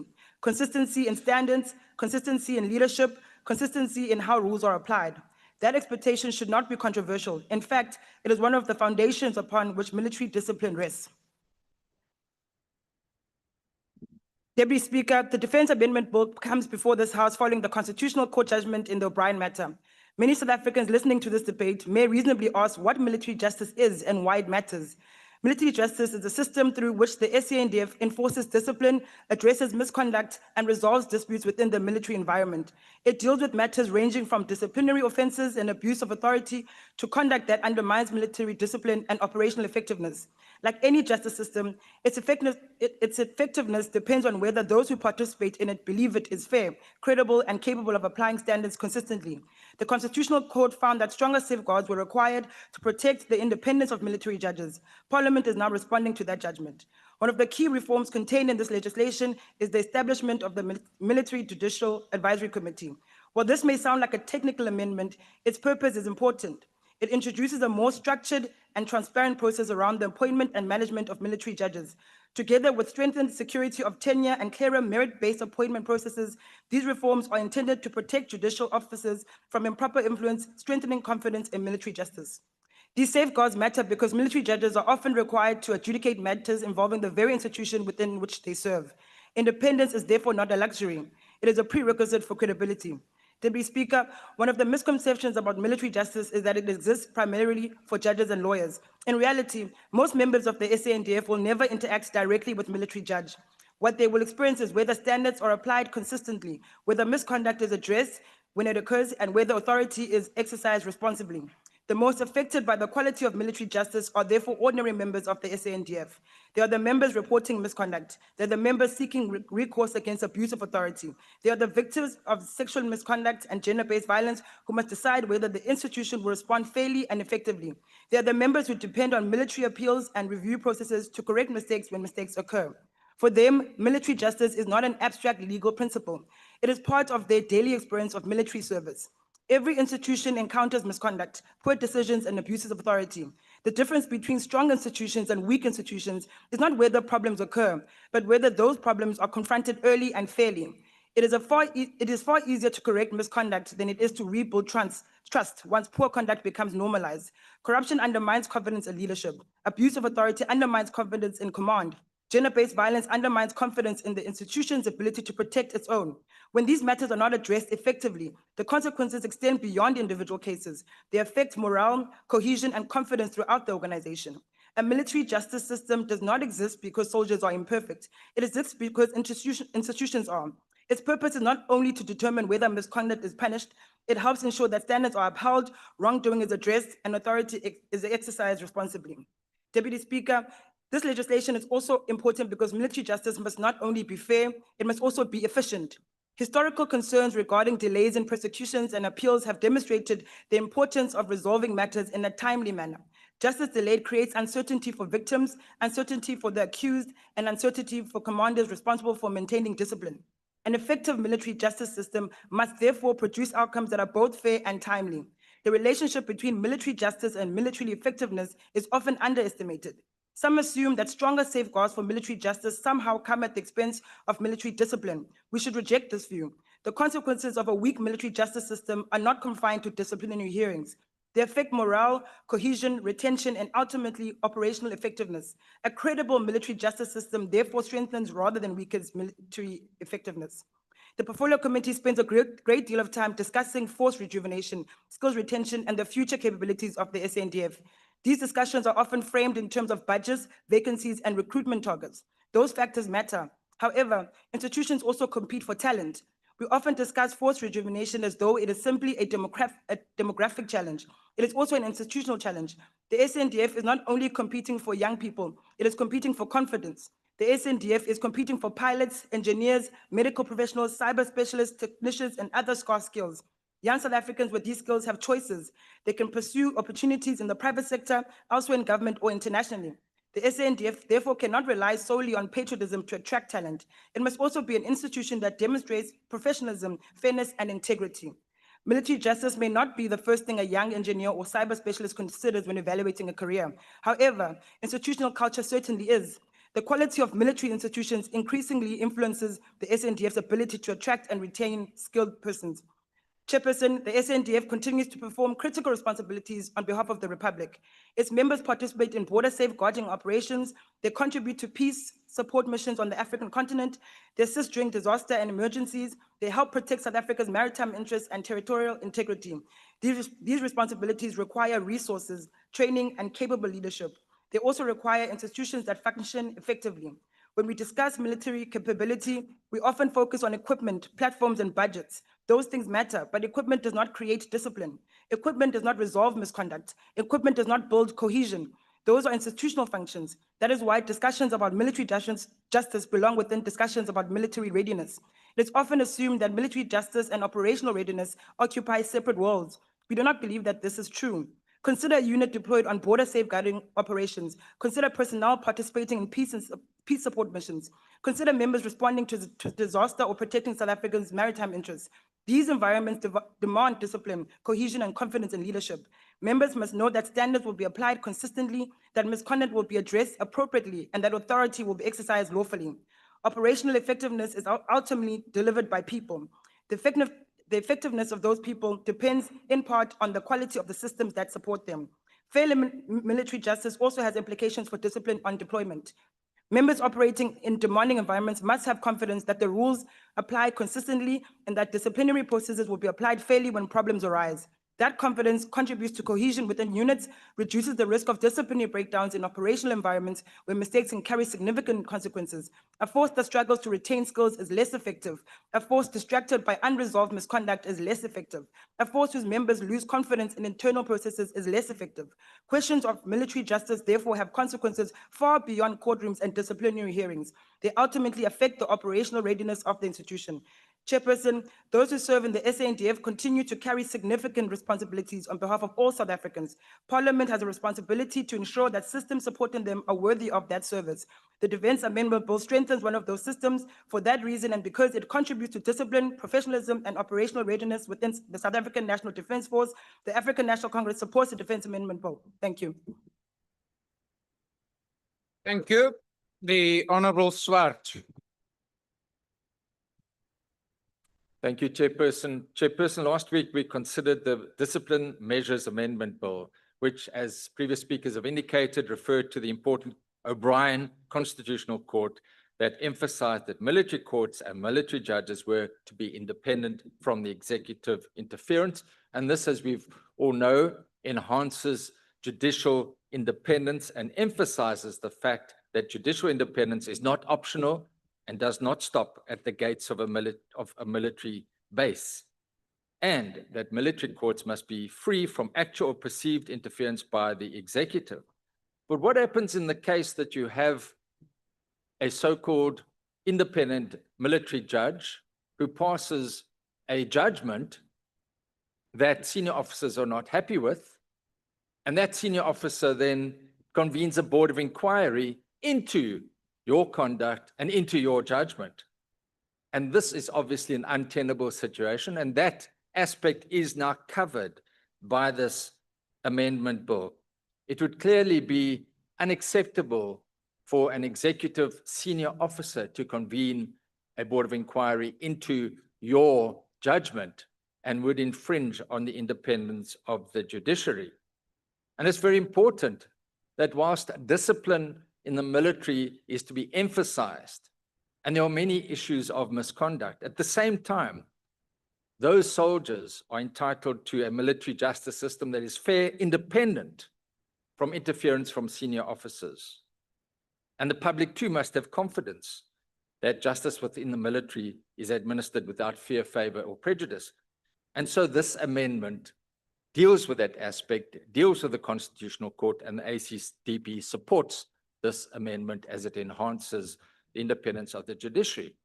Now, other speakers have referred to the underfunding of the Defence Force, and during the budget vote and last week in reports, we dealt with the deplorable situation that the Defence Force is faced with, mainly as a result of underfunding. And the ACDP has lamented this underfunding for many, many years. And we continue to quote the poem from Tennyson, where soldiers were sent into battle to die, and they said, ours is not to question why, ours is just to do or die. But having just done the Attorney General's report, it's important to note that the Defence Force has accumulated 16 billion rand of irregular expenditure. And this is sadly mostly due to overspending on salaries. So yes, whilst we ask for more funding, we've got to make sure that the funding that is allocated is correctly spent and not subject to irregular expenditure, and is not spent at the cost of prime mission equipment, such as the Gripens, frigates, submarines, that are largely not serviceable. This must be addressed. But that having been said, the ACDP supports this bill. I thank you. Thank you. Is there a speaker on behalf of the UDM? If not, the Honorable Ghana. I'm here, Chair. Sorry. Please proceed, Honorable Nantenja. Thank you, Honorable House Chair. The UDM supports the Defence Amendment Bill as it is in line with the Constitution and a step in the right direction. However, the implementation thereof will bear good results when the issue of limited resources and underfunding is addressed. The implementation will assist to restore trust in the justice system within the military environment. I thank you. Thank you. Honorable Ghana.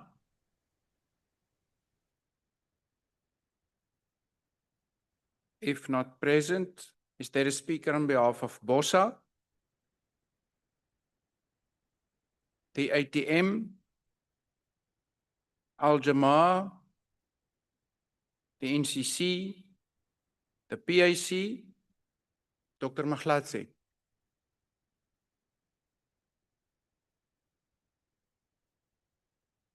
Thank you, Chairperson. Khotso, Ma-Afrika. Also,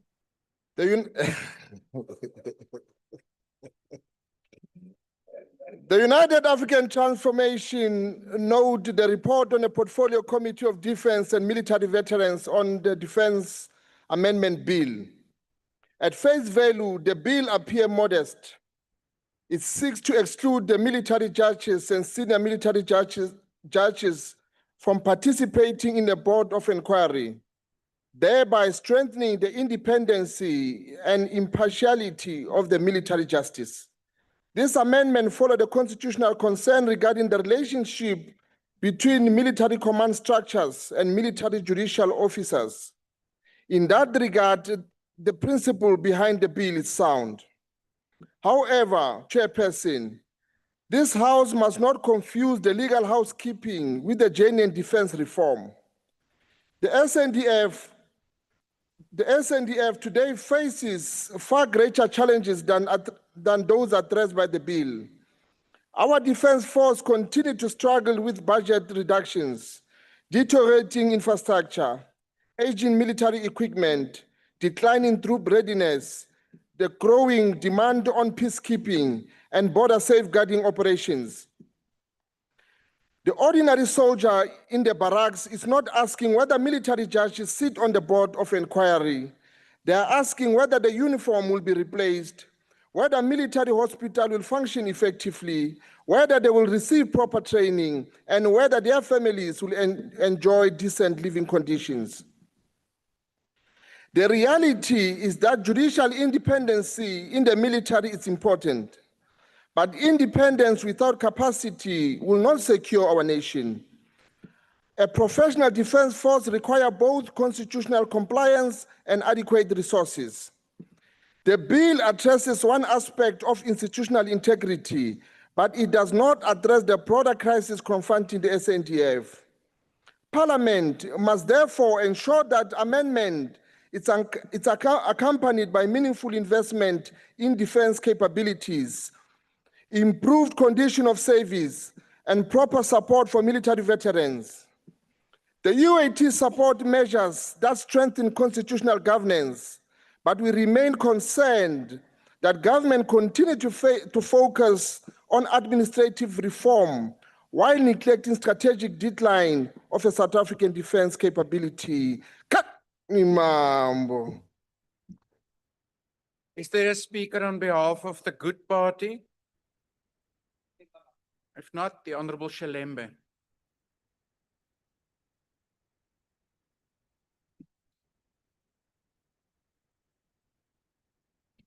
Thank you, Chairperson. I stand here today to debate the Defense Amendment Bill, which amends the Defense Act number 42 of 2002 to exclude the military judges and senior military judges from being subjected to the boards of inquiry and all related processes that could compromise judicial independence. In doing so, it addresses a legislative deficiency identified by the Constitutional Court and ensures that the Defense Act is aligned with the constitutional requirement.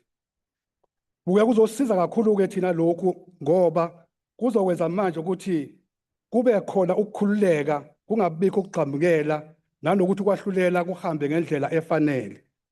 The Democratic Alliance strongly believes that Parliament has a responsibility to ensure that the legislation remains constitutional compliant. This bill demonstrates the ability of Parliament and the executive to respond appropriately when courts identify shortcomings in the existing legislation. And this is why the DA strongly support this amendment bill. Lesi chibiyelo-ke njenge-DA siyajabula kakhulu and sithi ncinci kamjole baze bakhululeka-ke abantu abasebenza kwi-Board of Inquiry. Honorable Speaker, Chair, the amendment is particularly important because it strengthens the independence of the military judges.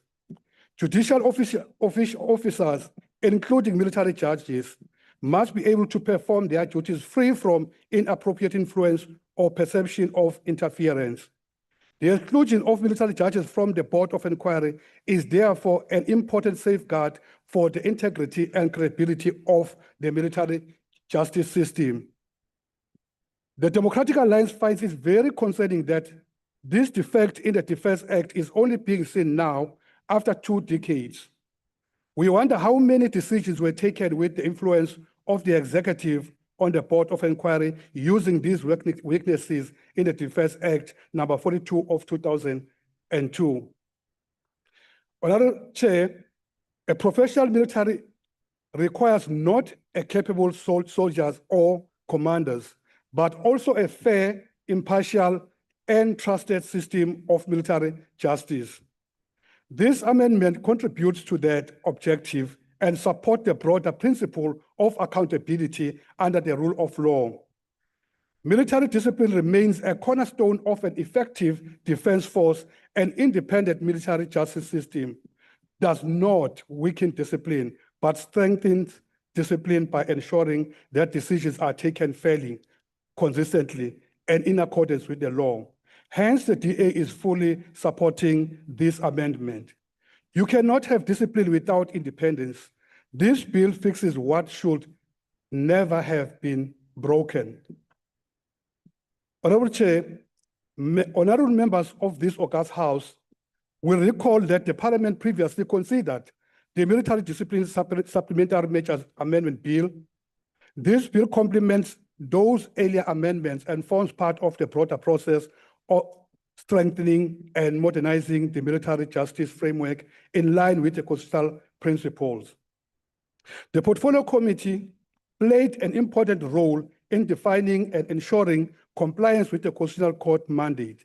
Section 59 of the Constitution stipulates that the National Assembly must facilitate public involvement in the legislative and other processes of the Assembly and its committees. The Portfolio Committee conducted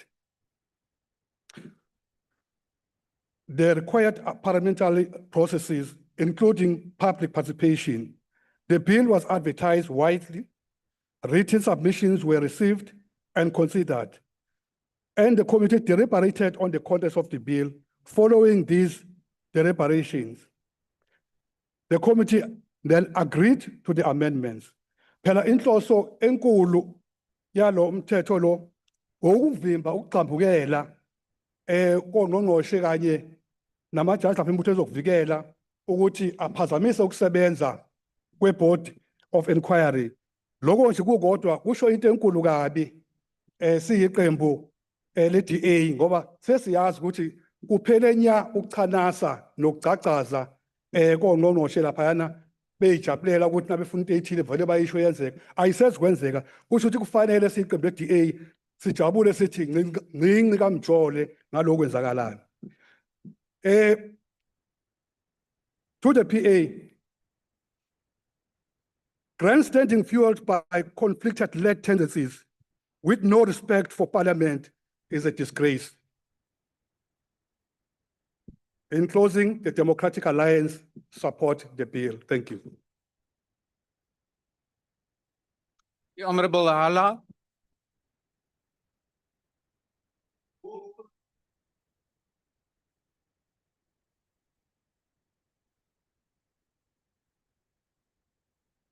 Honorable Chair, honorable members of this august House, I rise in strong support of the Defense Amendment Bill 32 of 2025. As we conclude this second bill debate, this bill is a strategic cornerstone in building a modern, combat-ready, mission-capable, and developmental South African National Defence Force that protects our sovereignty, upholds the highest standards of professionalism, and contributes meaningfully to the national stability and prosperity.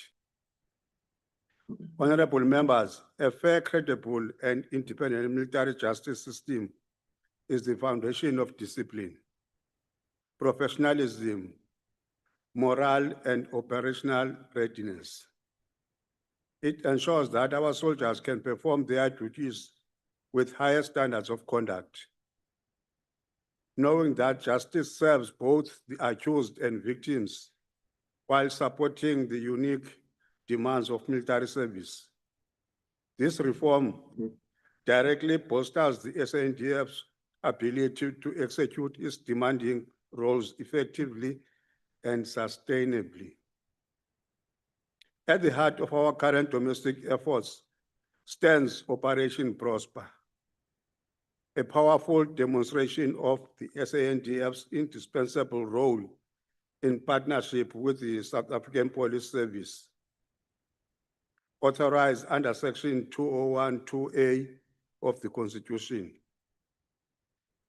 Operation Prosper deploys thousands of SANDF members alongside SAPS to stabilize crime hotspots, disrupt organized criminal networks, combat gangsterism, and restore law and order in priority areas across provinces, including the Western Cape, Eastern Cape, Gauteng, Free State, and Northwest. This operation is delivering tangible results. Since its intensification, joint operations have produced significant progress in stabilizing hotspots and disrupting criminal activity. Coordinated actions, including roadblocks, targeted operations, visible deployments, and intelligence-led interventions have led to arrests, seizures of firearms, ammunition, explosives, drugs, and other contraband, and the disruption of criminal networks. These efforts have brought relief to communities long affected by violence, creating safer conditions for families, businesses, schools, and everyday life. Operation Prosper represents integrated security cluster cooperation at its most practical. The SANDF contributes disciplined manpower, logistical capacity, structured command and control systems, and rapid response capability that complements SAPS operations in high-pressure environments. This synergy strengthens enforcement capacity, supports stabilization efforts, and enables sustained policing and investigation work in affected areas. It allows for the restoration of basic safety conditions necessary for local economic activity and community rebuilding. Therefore, Operation Prosper demonstrates the adaptability and relevance of the SANDF in responding to contemporary security challenges. Criminal networks have become increasingly sophisticated, often operating across provincial boundaries and exploiting vulnerabilities in communities already facing social and economic pressures. Through its support to law enforcement agencies, the SANDF helps create the secure environment necessary for development, investment, and service delivery. Safe communities allow businesses to grow, schools to function effectively, and public infrastructure to operate without disruption. In this regard, the security not only a law enforcement objective, but also a prerequisite for economic growth, social stability, and improved quality of life for all South Africans. The operation further reflects the broader vision of cooperative governance in the security cluster by showing how different arms of state can work together in a coordinated and disciplined manner to address complex social challenges that affect public safety and community well-being. Communities are now breathing easier. Economic activities are resuming, and hope is being restored where fear once dominated.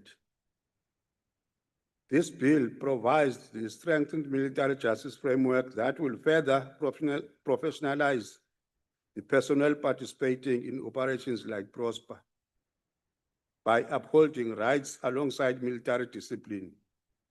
We ensure higher morale, better retention of skilled personnel, sustained operational effectiveness, and continued public confidence in these vital deployments.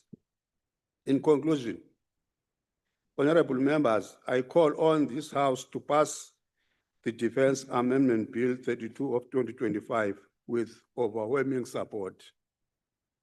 By doing so, we equip the SANDF with institutional strength it needs to excel across its full range of responsibilities.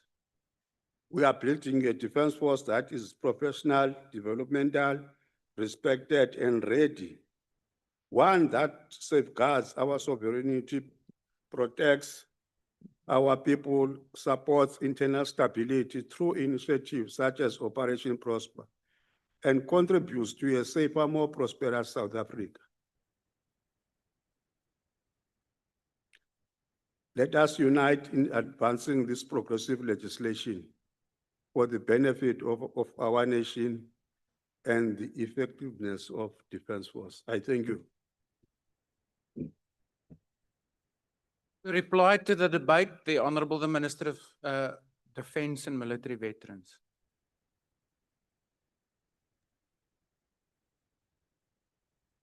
Thank you again, Chair. Let me also thank members of Parliament for the debate and really appreciate that the majority of parties supported the bill. And also, as I said earlier, sincerely thank the committee because throughout the process, they showed almost high levels of professionalism, dedication, but also appreciate the role that the parliamentary staff, especially the legal section, played a very big role, which gives one the assurance that indeed the act and the amendments are solid because of the process, also the attention that was there. But I also, Chair, want to appreciate the fact that the majority of debaters are people who have read the bill. Because today's intention is mainly about the amendments of the Defence Act and resisting any, so it would have been important to resist any temptation to miss the purpose of today's debate, so that we speak about the amendments to the Defence Act as the judgment of the Constitutional Court in the matter of O'Brien and Minister of Defence. I know, Chair, there's a temptation sometimes to really raise very important issues, but I'm really proud and happy that most of the members who debated today were focused on the matter at hand. Because the judgment or the debate refers to a specific clauses 101 and 102, and can say that those amendments that Parliament, especially the Portfolio Committee, has worked with the department on, continues and strengthen military discipline and also ensure that the administration of military justice is done independently without the risk of undue influence. Indeed, Member Lekwete, as you indicated, it's 30 years now of our constitution, and today's process should continue to make us proud as South Africans, proud citizens of this country, that our citizens are able to challenge an act of government and government listens and responds. The courts, the member went to court, the court responded, came to Parliament, the parliamentarians were there, government was there. And I thought for me, it's a very proud moment, which confirms that indeed this government is a people's government for the people.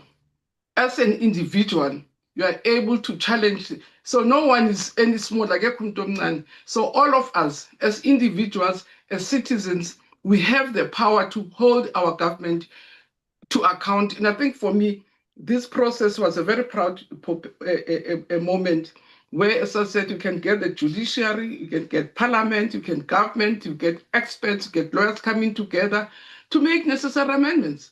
Because if you have a constitution, it's not cast in stones. It doesn't mean that it's perfect, but South Africans have an opportunity, and this demonstrates it. They have an opportunity to get their government to account, but get everybody to play along. So I really want to appreciate the opportunity, Chair, for the debate, and continue to be a very proud South African, as I said, because indeed, this is a demonstration of a government for the people, by the people. Without doubt, Chair, I can commit that we'll always respect our courts, we'll respect our people, endeavor to continue serving this country with utmost dedication, commitment, and respect its people and the country. But thank you very much, Chair, and also thank you very much for the debate and the process, because I did find it a very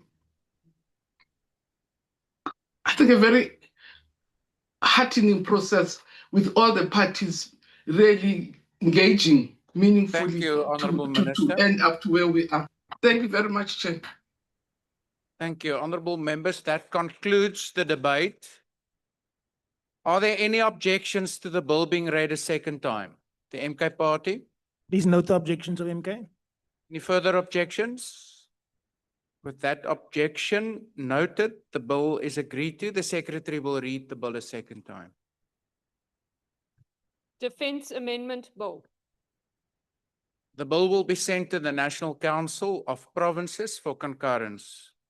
The secretary will now read the 13th order. Consideration of report of Portfolio Committee on Transport on request by Minister of Transport to make recommendations regarding candidates for appointment to Board of Aviation Safety Investigation Board. To introduce the report, I recognize the Honorable Malemacha.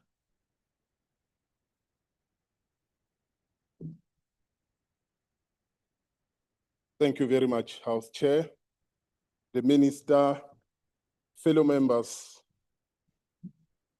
I rise today to present a matter of paramount importance to our nation's infrastructure, economic stability, and international standing.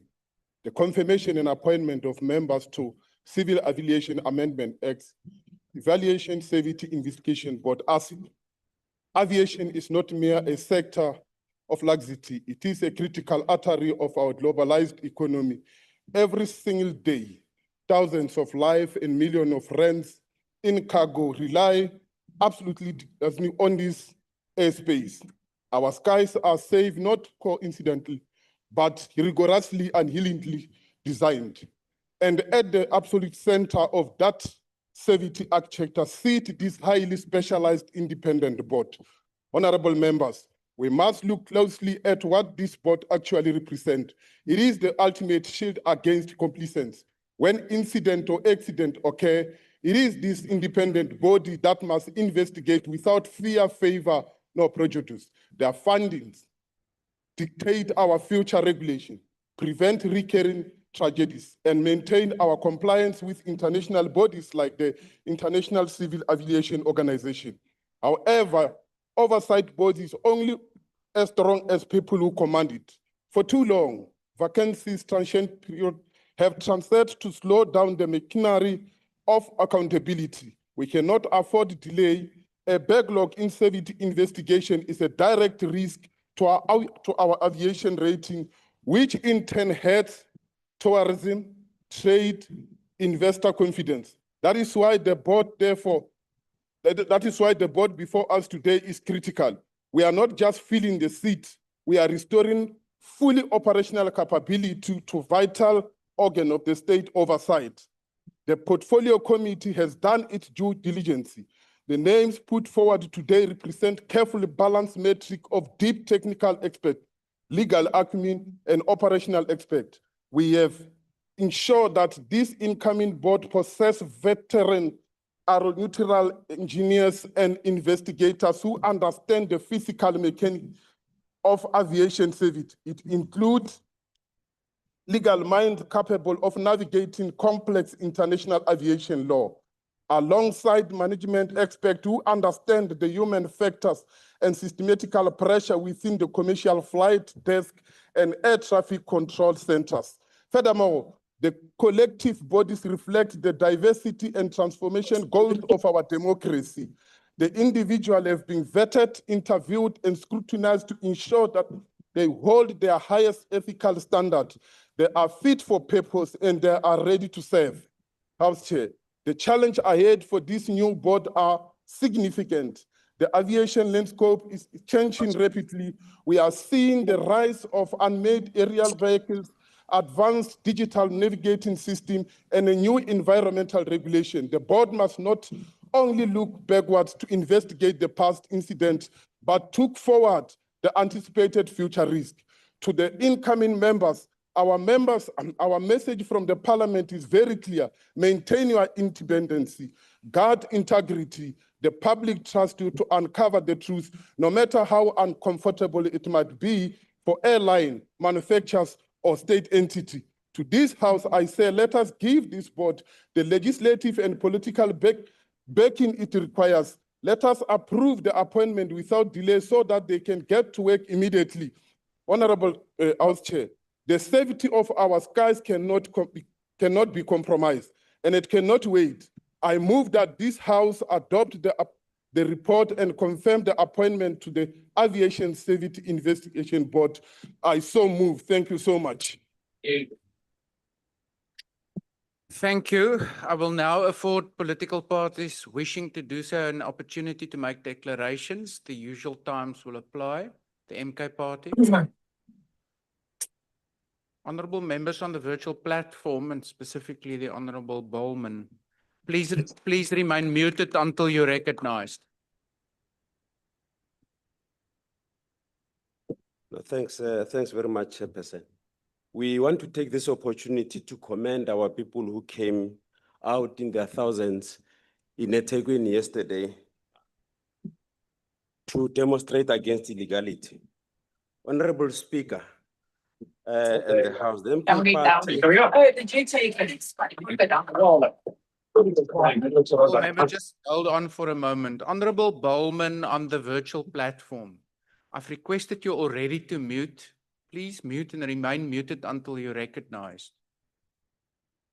Honorable member, my apologies. Please proceed. No, thanks, Chairperson.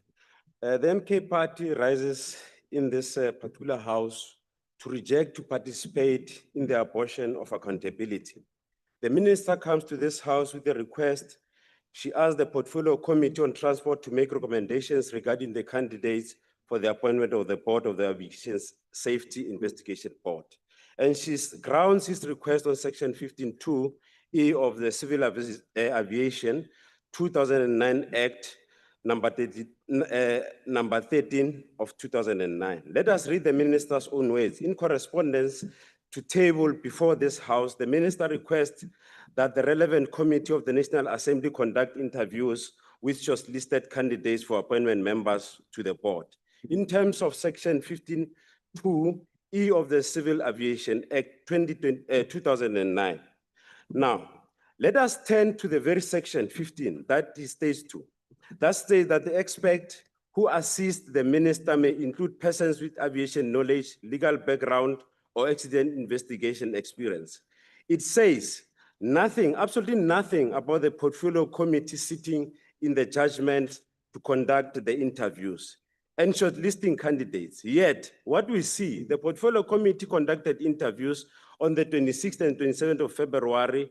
They scored them, they screened them, verified their qualification, and then they turned around and recommended their preferred nominees. This is abortion of accountability. That is not what the Act says. That is not what the Constitution permits. Let us examine Section 15(2)(d) of the same Act. That subsection requires the minister to notify Parliament of such appointment within 30 days of making appointment. Notification, Honorable Speaker, not prior interviews, not shortlisting by a parliamentary committee, not parliamentary pre-screening, but the minister has turned a notification clause into a recruitment mandate, and a portfolio committee whose constitutional duty is oversight over the executive. He has willingly walked into a trap, interviewing candidates, scoring them, and then being asked to oversee the very same people that he helped to select. That is not accountability, that is institutional incest. Let us call it what it is. The committee has helped choose the board member, later to pretend to be impartial watchdog over what the same member. How do we scrutinize a person you helped to chair? How do you summon before Parliament with straight face when you as a committee had a hand in their appointment? Now, the people of South Africa must ask, what happens when the Aviation Investigation Board issues a compromise report? What happens when the finding is softened, when the family who lost the loved one in an aircraft accident gets no answers? Will we be asked to investigate? We will be asked to hold the people accountable. But how can we, as the very same committee that have appointed them, hold that particular board accountable? The question is clear. Parliament oversees, the executive appoints. The two must never collapse on one another.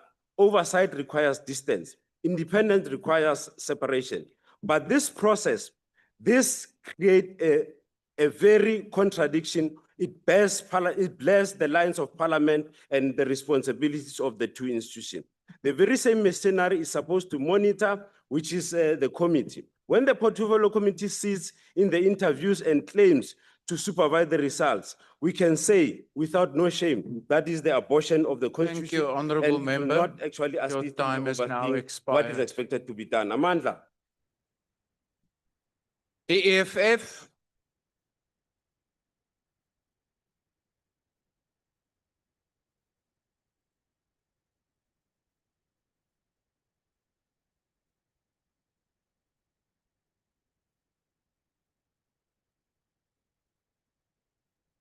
Thank you, House Chair. Greetings to CIC, commissars, fighters, and the South Africans. House Chairperson, every 1,000 of South Africans board aircraft expecting to arrive safely at their destinations. They do so trusting that the institution responsible for aviation safety are capable and independently committed to acting in the public interest. That is why the appointment of members of Aviation Safety Investigation Board is an important responsibility. Aviation safety is not a luxury, but a matter of life and death. The establishment of the Aviation Safety Investigation Board recognizes a simple principle. Aviation safety investigations must be independent, credible, and trusted by the public. When incidents occur, South Africans must have confidence that the investigations are conducted openly and objectively. The creation of this board strengthens the separation between regulatory responsibilities and accident investigations whilst enhancing accountability and public confidence. House Chairperson, institutions do not fail on paper, they fail in practice, and practice is determined by the people entrusted with the responsibility. Whether this board succeeds or fails will depend on one thing: the integrity, independence, and competence of those appointed to it. The report also highlights an issue Parliament cannot ignore. Most of the shortlisted candidates have interest or employment within the aviation sector itself. This creates a clear risk of conflict of interest. The expertise needed to investigate aviation incidents often comes from the very industry that may one day be investigated. For these reasons, declarations of interest, probity assessment, and conflict of interest safeguards cannot become box-ticking exercises. They are essential to protecting the independence and credibility of the board. The committee was therefore correct to raise concerns relating to conflicts of interest and outstanding probity matters before appointments are finalized. South Africans know the consequences when public institutions lose credibility. Whether in transport, policing, local government, or state-owned entities, South Africans must never be left wondering whether an investigation serves public safety or powerful interest within the aviation sector.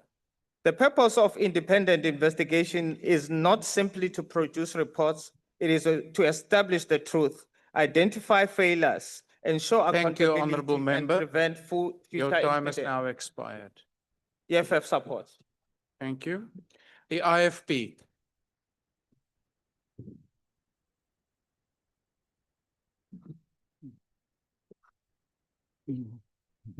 Thank you, Honourable Chair, honourable colleagues. The IFP support the recommendation relating to the appointments of members of Aviation Safety Investigation Board. Aviation safety is not merely a technical matter, it is a matter of public trust, national credibility, and protection of human life. South Africans must have a confidence that when an accident occurs, investigations are conducted independently, professionally, and without an undue influence. The SIP must therefore be guided by competence, integrity, and unwavering commitment to the truth. We have long maintained that the public institutions are only as strong as individuals entrusted to lead them. We further emphasize that the transparency and accountability must remain central to the functioning of the board. Any potential conflict of interest must be proactively declared and managed to safeguard the independence of the investigation and maintain public confidence in the outcome. The IFP therefore supports the report and committee's recommendation and trust that the appointment will advance a culture of professionalism, accountability, excellency in aviation safety. I thank you. Thank you. The PA.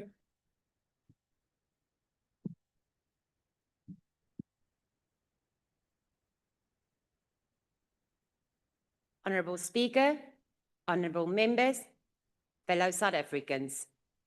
Ek groet julle in die groen PA gees van oorwinning in wijk 8, in wijk 11, Swartland gisteraand. Die PA is beslis besig om toe te maak. Ons sien opnuut uit na die munisipale verkiesing die 4 November 2026. Speaker, today we express our support on the report of the Portfolio Committee on Transport regarding the appointment process of members of the Aviation Safety Investigation Board. Ons wil baie graag die komitee gelukwens met die manier hoe hierdie proses ontvou het. Van die minister se versoek, die openbare uitnodigings, tot die onderhoude met die kandidate. Die hele proses was deeglik, deursigtig en met eerlikheid. Exactly how Parliament should function. Speaker, wanneer ons oor lugvaart praat, praat ons nie net van mense se veiligheid wanneer na hulle geliefdes gaan nie. Ons praat van toerisme wat ons land besoek, wat bydra tot ons ekonomie.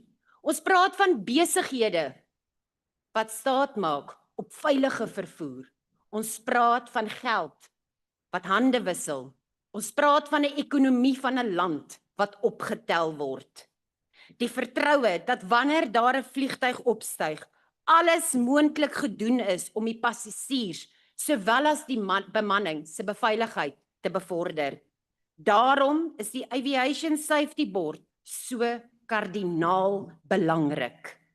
As daar ooit 'n ongeluk moet plaasvind, as daar ooit 'n ondersoek moet geloods word, moet dit deursigtig, onafhanklik en met die doel. Dankie agbare lid. Elke U tyd is nou verstreke. besit. Die FF Plus. If not, Action SA.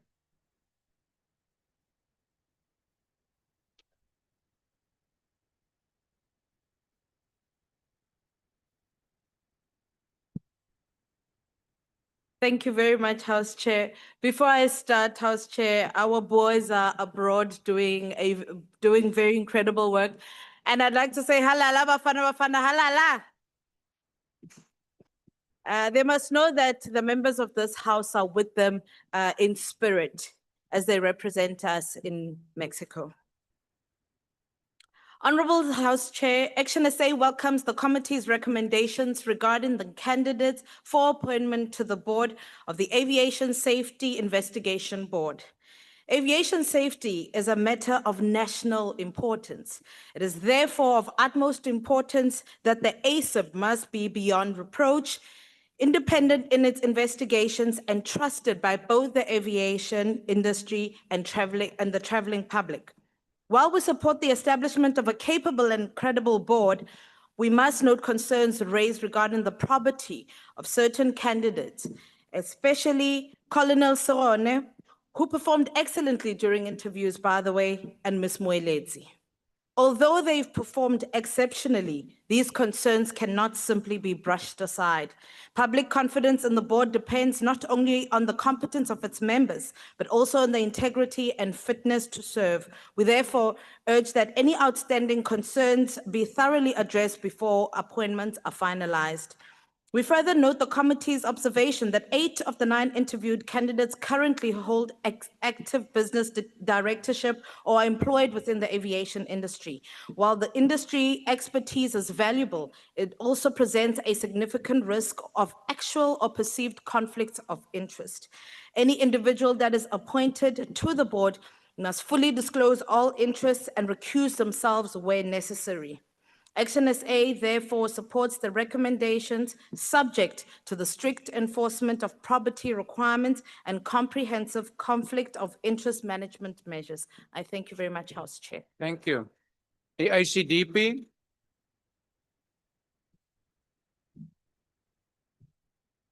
Chairperson, thank you. We say to Bafana, Kenaku, now's the time, now is the time. And we stand with you today. Chairperson, on the 11th of May, 2026, a severe storm struck Cape Town. Gale force winds, punishing wind shears that impacted a number of MPs that couldn't get to Cape Town. One aircraft faced a harrowing low fuel emergency after failed landing attempts at Cape Town. And this raises critical questions about weather contingencies and aviation safety, particularly in extreme storms. Thankfully, this incident did not result in a tragic aviation accident, but had it done so, it illustrates the need for an independent Board of Aviation Safety Investigation Board. Why is this so? Because when we step on an aircraft, we entrust our lives to a complex, interconnected web of technology, pilots, and regulations. And in South Africa, thankfully, our commercial aviation sector boasts an exceptional, globally recognized safety record. We regularly score among the top tier in international ICAO safety audits. However, maintaining those standards requires rigorous, transparent, and above all, independent oversight. And this is where this board comes in, because it is an important shift towards an independent investigation, severing itself from the Civil Aviation Authority. And this ensures that all crashes and incidents are investigated without prejudice and without interference from or institutional bias. But I do want to also indicate the concerns about some of the very qualified members that were not appointed. And whilst we were not part of this process, I think one's got to bear in mind that aspect and some of the reservations that were expressed in that regard. Thank you. That having been said, the ACDP supports the report. I thank you. Thank you. The UDM. Rice. Bosa. The ATM. Aljamaar. The NCC. The PAC. Thank you, Honorable Chair. Proceed, Honorable Ismail Musa. Thank you so much, Chairperson. Dearest beloved South Africans, I want to begin also, as many of our other parliamentarians has begun. Let us keep the spirit high in screaming, Halala, Halala, Bafana, Bafana. And Al-Jamaa supports this report regarding this request. At the same time,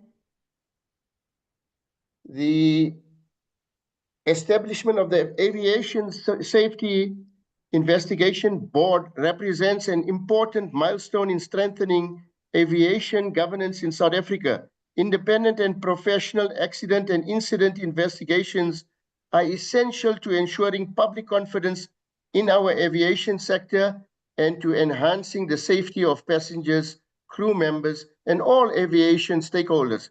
The responsibility placed upon this House is therefore significant. The individuals recommended for appointment must possess the highest standards of integrity, independence, technical competence, and commitment to public service. Their role is not merely administrative. It is fundamental to protecting lives and ensuring that aviation accidents and incidents are investigated impartially, transparently, and without undue influence.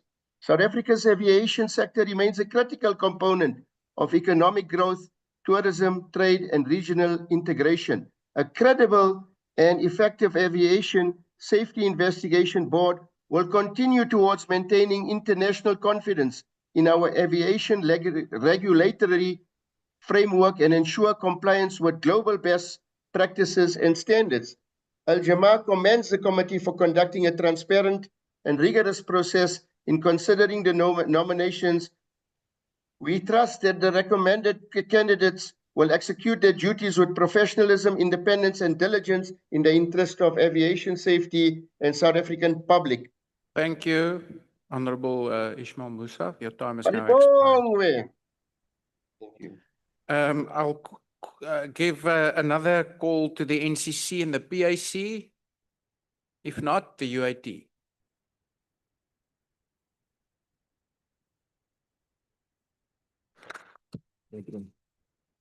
Thank you, Chairperson. Autumn Africa. The UAT is concerned that the report before this House focuses primarily on the appointment of candidates while paying insufficient attention on the broader challenges confronting the aviation safety oversight in South Africa. An aviation accident investigation board must be more than a collection of qualified individuals. It must be an independent, technically competent, and properly resourced institution capable of conducting complex investigations free from political, commercial, or regulatory interferences. South Africa's aviation environment is becoming increasingly complex.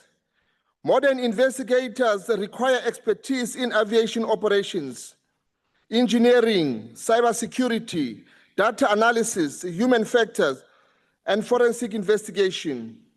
Yet the report provides limited details regarding how the recommended candidates collectively address these specialized competencies. Furthermore, appointment alone will not strengthen aviation safety.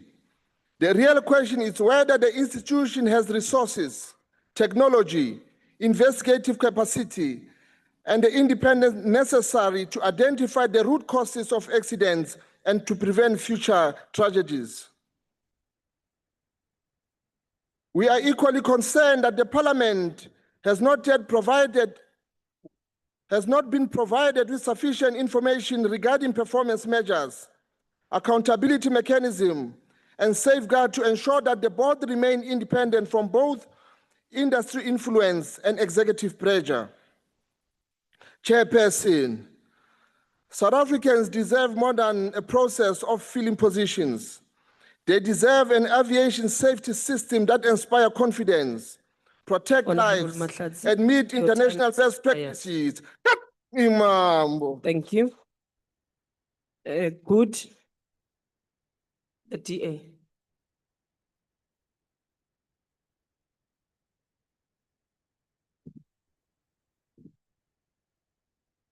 Honorable Chairperson, the Democratic Alliance acknowledges the rigorous selection process. 10 initial candidates were screened down to 7 qualified professionals.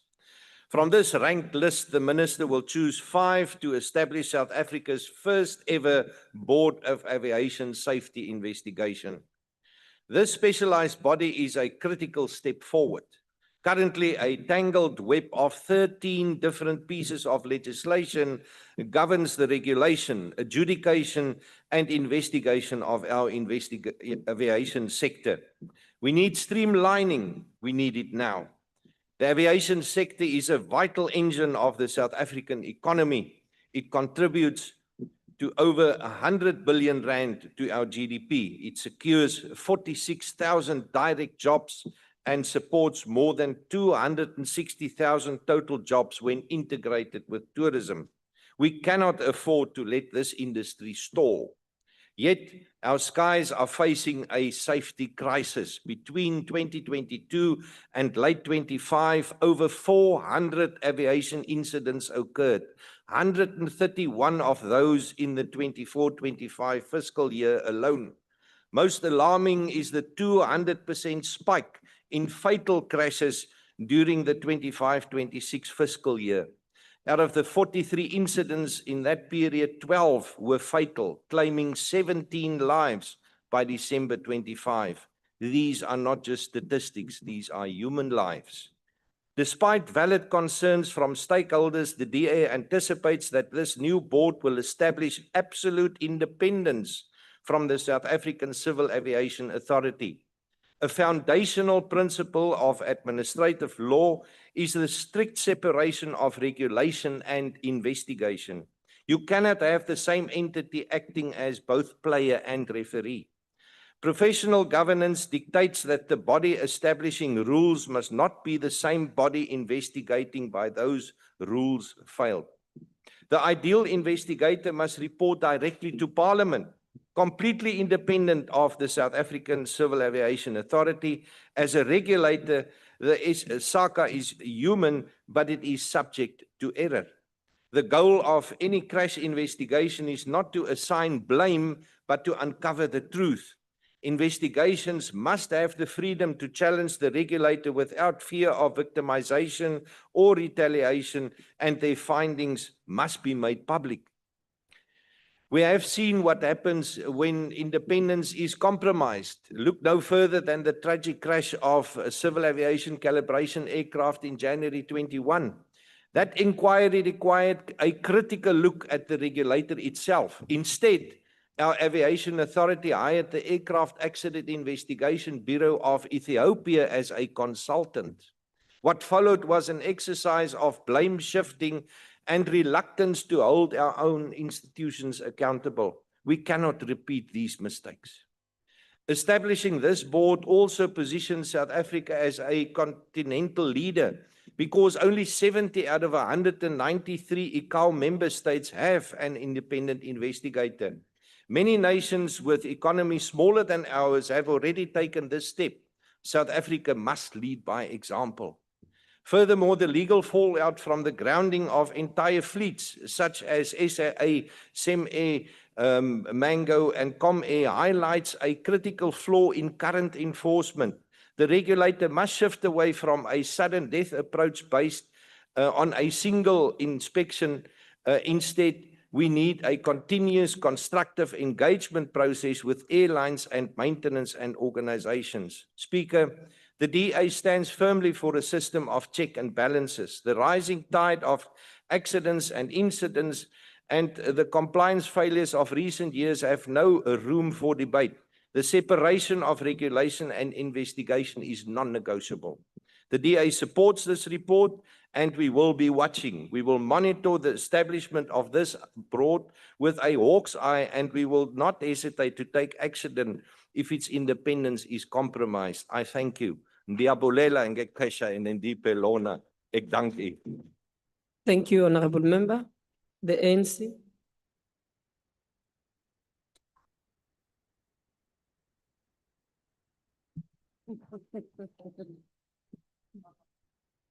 Thank you, House Chairperson, honorable members, fellow South Africans. The African National Congress supports the request by the Minister of Transport to appoint members of the Board of Aviation Safety Investigation Board. The ASIBI plays an important role in ensuring aviation safety in South Africa. Its responsibility is to investigate aviation accident and incident independently, identify their causes, and make recommendations to prevent a similar incident in the future. Its work is to focus on improving safety, not assigning blame. The ANC supports the committee recommendation that the minister should consider the results of the security vetting processes and check before making any final appointments. We also support the strengthening of aviation infrastructure and safety systems as part of government's commitments to economical development, safe and reliable importance of economical growth, tourism, trade, and job creation. We also note that many of the candidates have experience in the aviation sector. However, any potential conflict of interest must be properly declared and managed to protect the independence and the credibility of this board. The ANC believes that a capable, ethical, and independent board will strengthen aviation safety and help ensure that South Africans continue to meet international aviation standards. For those reasons, the ANC supports the committee reports to the appointment processes before the House. I thank you. Thank you very much, Honorable Member. I now put the question before the House is that the following candidates be recommended for appointment to the Aviation Safety Investigation Board in terms of Section 15 2E of the Civil Aviation Act 2009, Act number 13 of 2009, as amended by the Civil Aviation Amendment Act 2021, Act number 22 of 2021. These are the following candidates. Call Andrew Williams, Ramataus Khune, Ms. Fumelani Dokas Mbulayeni, Mr. Lawrence Brent Graham, Ms. Muiponi Miriam Chueu, Ms. Kagiso Charmaine Mainganya, Mr. Munyamane Juk Murosi, and Ms. Miriam Maichekeng Muleyets. Are there any objections to the recommendation? Honorable Douglas? There's no objections on controversies by party. Thank you. Thank you very much. Are there any other objections? With that objection, the list of the candidates will be forwarded to the Minister of Transport for consideration. I will now ask the Secretary to read the 14th order. Consideration of report of Portfolio Committee on Social Development on list of recommended candidates to serve on independent tribunal for social assistance appeals. I now recognize the Honorable Chairperson of the committee, Honorable Masango.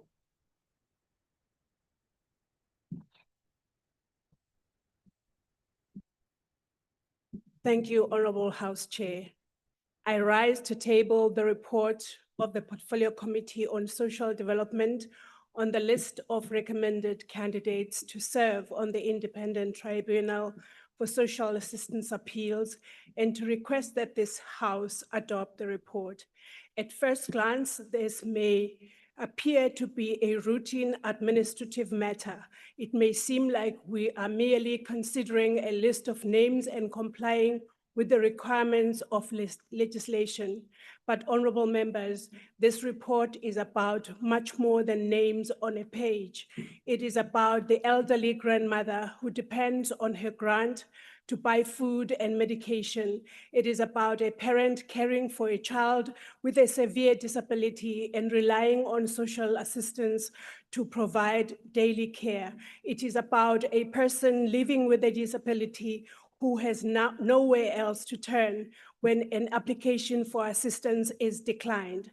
And it is about ensuring that when people believe that a decision affecting their lives was incorrect or unfair, they have access to justice. Our Constitution guarantees the right to social security and appropriate social assistance for those who cannot support themselves and their dependents. It also guarantees the right to just administrative action.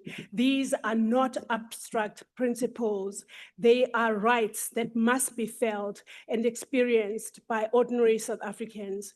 The Independent Tribunal for Social Assistance Appeals exists to give practical effect to those rights. When a person disagrees with a decision made by SASSA regarding a social grant application, the tribunal provides an independent mechanism through which that decision can be reviewed fairly, openly, and impartially. In many cases, the tribunal is the final opportunity for a vulnerable person to have their circumstances properly considered.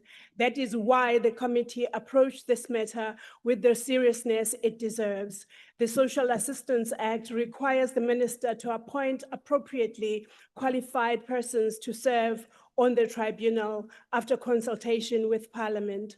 The committee received a comprehensive briefing from the Department of Social Development on the process that was followed. We noted that the vacancies were publicly advertised, that applications were received from across the country, that candidates were vetted, and that a selection panel assessed applicants against the requirements set out in the legislation and regulations. The committee was satisfied that due process was followed. More importantly, we were satisfied that the recommended candidates possess the expertise required for this important responsibility.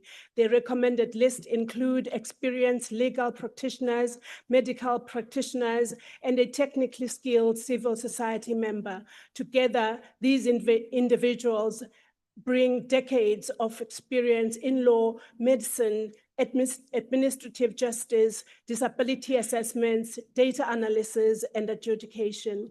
However, qualifications and experience alone are not enough. The committee was mindful that members of the tribunal must exercise compassion, fairness, and independence. They must understand that behind every appeal file is a human being, a family, and often a household facing significant hardship. As Parliament, our responsibility is not only to ensure compliance with legal processes, it is also to ensure that institutions created to protect the vulnerable, manned by people capable of carrying out that mandate with integrity and dignity. After careful consideration, the committee agreed to the recommended candidate and is satisfied that they are fit and proper persons to serve on the Independent Tribunal for Social Assistance Appeals. Honorable members, the effectiveness of social assistance systems is measured not only by the grants that are approved, but also by how fairly we treat those who challenge decisions that affect their lives.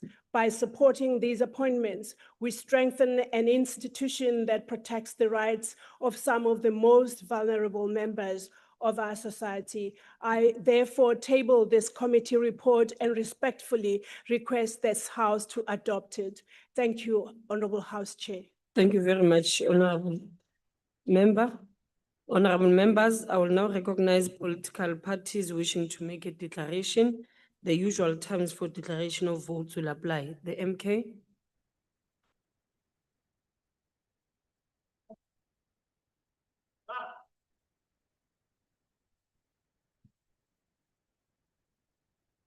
Sihlalo namalunga ahloniphekile alendlu ngiyabingelela. Siwumkhonto wesizwe siyasixhasa isiphakamiso somkhandlu wokwelekelela. Siwumkhonto wesizwe siubona lo mkhandlu ubaluleke kakhulu futhi iso esiubuka ngalo sibona ufanele ukuthi ungabi lapha endlini enkulu ku-national kuphela kodwa nakuma province wonke ube khona ngoba sibona lo mkhandlu uma uba ku-national kuphela uzokhameka umsebenzi omkhulu. Lokho sihlalo sikushiswa izinto esizibonayo uma sehla siya kubantu njengoba sasiye ku-oversight nyakenye kumfumfu laphayana kwaDukuza sahlangana nensizwa esencane neminyaka elinganiselwa ema-30. Lensizwa uma wayo ukhala ngokuthi udokotela kaSasa uyayijikisa kodwa nathi siyabona ukuthi iyagula iwumuntu ongathi nengqondo ayisakwazi ukubamba kahle ayikwazi ukuthi ngaphinde ibuye isebenze. Inomqingo wefayili likadokotela wasesibhedlela sikahulumeni obeke zonke izizathu zokuthi kufanele ihole kodwa udokotela kaSasa uyayijikisa uthi sengakwazi ukusebenza. Ingakho ke sihlalo siwumkhonto wesizwe sithi lo mkhandlu awube khona ezifundazweni zonke zezwe lakithi ukuze ukwazi ukunakekela abantu bakithi abajikiswayo benezifo esokuba nzima ukuthi babuye basebenze nazo. Sihlalo into ebuhlungu kakhulu masibuka njengeqembu lomkhonto wesizwe ukubona ukuthi kunabantu abaningi eSouth Africa abaholayo imali yesibonelelo kuthiwa bayagula odokotela babaphasisile. Siyafisa ukuthi lo mkhandlu uma wemukeleka usebenza ukubuye upetulule lawo manyundululu ukuthi kwenziwa yini ukuthi abantu abaphilayo basithole isibonelelo bese kuthi abantu abagulayo ngempela sibabuka nathi njengamehlo ethu singebona odokotela kuthiwe akufanele ukuthi bathole isibonelelo. Khona abantu abanokhonkolo ababafaka mhlabe yohola. Khona abantu abanama crashes ababaphatha mhlabe yohola. Kodwa makungeyizona insuku zokuhola bayanqabashiya nje uma uhlangana nabo ngoba bagula banalutho kodwa odokotela babaphasisile. Sihlalo kuyabonakala ukuthi uhulumeni weGNU ngeke aze akwazi ukusiza abantu abampisholo baseningizimu Afrika. Siwumkhonto wesizwe siyafisa ukuthi lo mkhandlu usebenze ngokubuka izinto ezenzekayo emphakathini wakithi. Lubhlungu kakhulu udaba lwabantu abagulayo nalabo bantu abagulelwayo abehliswa benyuswa beya kodokotela kodwa bagcine bangazange basizakale. Okubhlungu kakhulu sihlalo abantu abahlala eindaweni ezikude namadolobha ngoba bayagibela kukude kodokotela kukude ibhedlela wabona amahhovisi kaSASSA.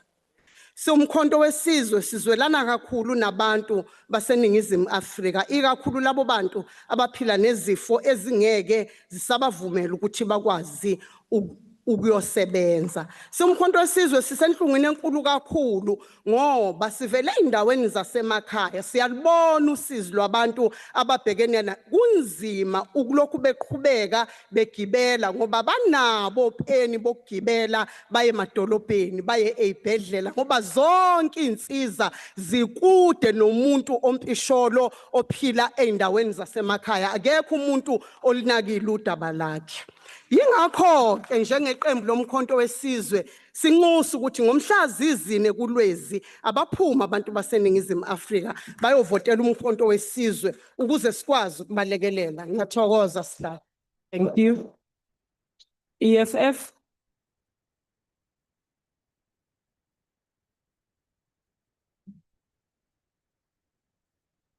Chairperson, House Chairperson, as the EFF, we rise to express our support for the report on the list of recommended candidates that will serve on the Independent Tribunal for Social Assistance Appeal. However, our support must not be mistaken for the satisfaction with the current state of the social assistance system. Over 30 years into democracy, it is the poorest, the sickest, the elderly, and the persons with disability who continue to bear the brunt of a broken system, a system that is meant to provide relief, dignity, and protection to the most vulnerable, often become the source of frustration, exclusion, and hardship. During the committee's deliberation, serious concerns were raised regarding the treatment of disability grant applicants. We heard examples of vulnerable people being denied grants despite clear medical conditions, while others are subjected to inconsistent and inadequate medical assessment. Reports of doctors dismissing applicants without conducting proper examinations, overworked medical practitioners carrying out inadequate assessments, and vulnerable and seriously ill individuals being denied grant despite clear medical evidence. Equally concerning are cases where beneficiaries lost grant while reviewing despite no meaningful improvement in their medical conditions, while others endure lengthy delays before receiving assistance to which they are entitled. The EFF remained deeply concerned that many deserving South Africans continue to fall through the cracks due to the bureaucratic efficiency and lack of accountability with the grant assessment process. House Chair, the Independent Tribunal plays a critical role in ensuring that applicants who have been unfairly denied social assistance have access to justice, and this serves as an important safeguard against administrative failures and arbitrary decisions within the social grant system. The appointment of a new independent tribunal cannot simply be a tick box exercise. Parliament must receive regular reports on appeal outcomes, turnaround times, and systematic trends emerging from appeals so that persistent failures within the SASSA and the broader social assistance system can be identified and addressed. Social assistance is not charity. It is not a favor. It is a constitutional obligation, a lifeline to millions who depend on it daily for survival. The EFF demands that the Department of Social Development and SASSA confront the deep-rooted systematic failures exposed. These failures are most glaring at and unjust disability ground assessments, the barriers to access appeals, and the lack of public awareness about appeals mechanism. We, as the EFF, expect the call on those who serve on the independent tribunal to act independently, fairly, and without prejudice. It must place the interests of the vulnerable people at the center of its work to ensure that no person is denied access simply because of Honorable member, access shortcoming. your time has expired. While we support the report and the recommendations. Thank you. Thank you, Chairperson. Thank you. IFP.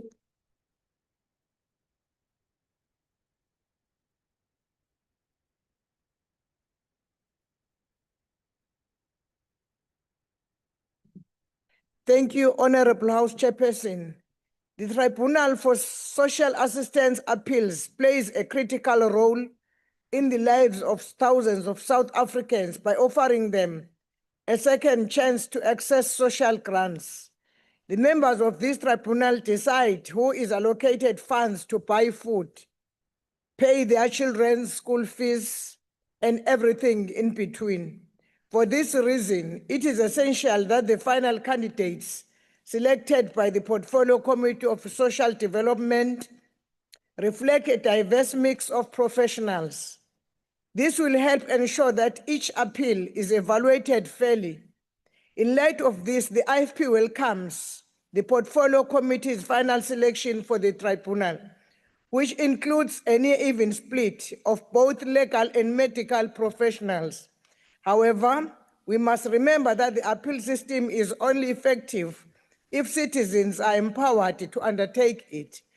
The IFP approves this report, but urges both the committee and tribunal to ensure that all South Africans are educated on their right to appeal a grant rejection. This is especially important for vulnerable populations like the elderly and rural areas, who are more likely to rely on grants for essential purposes. I thank you, House Chairperson. Thank you. The PA.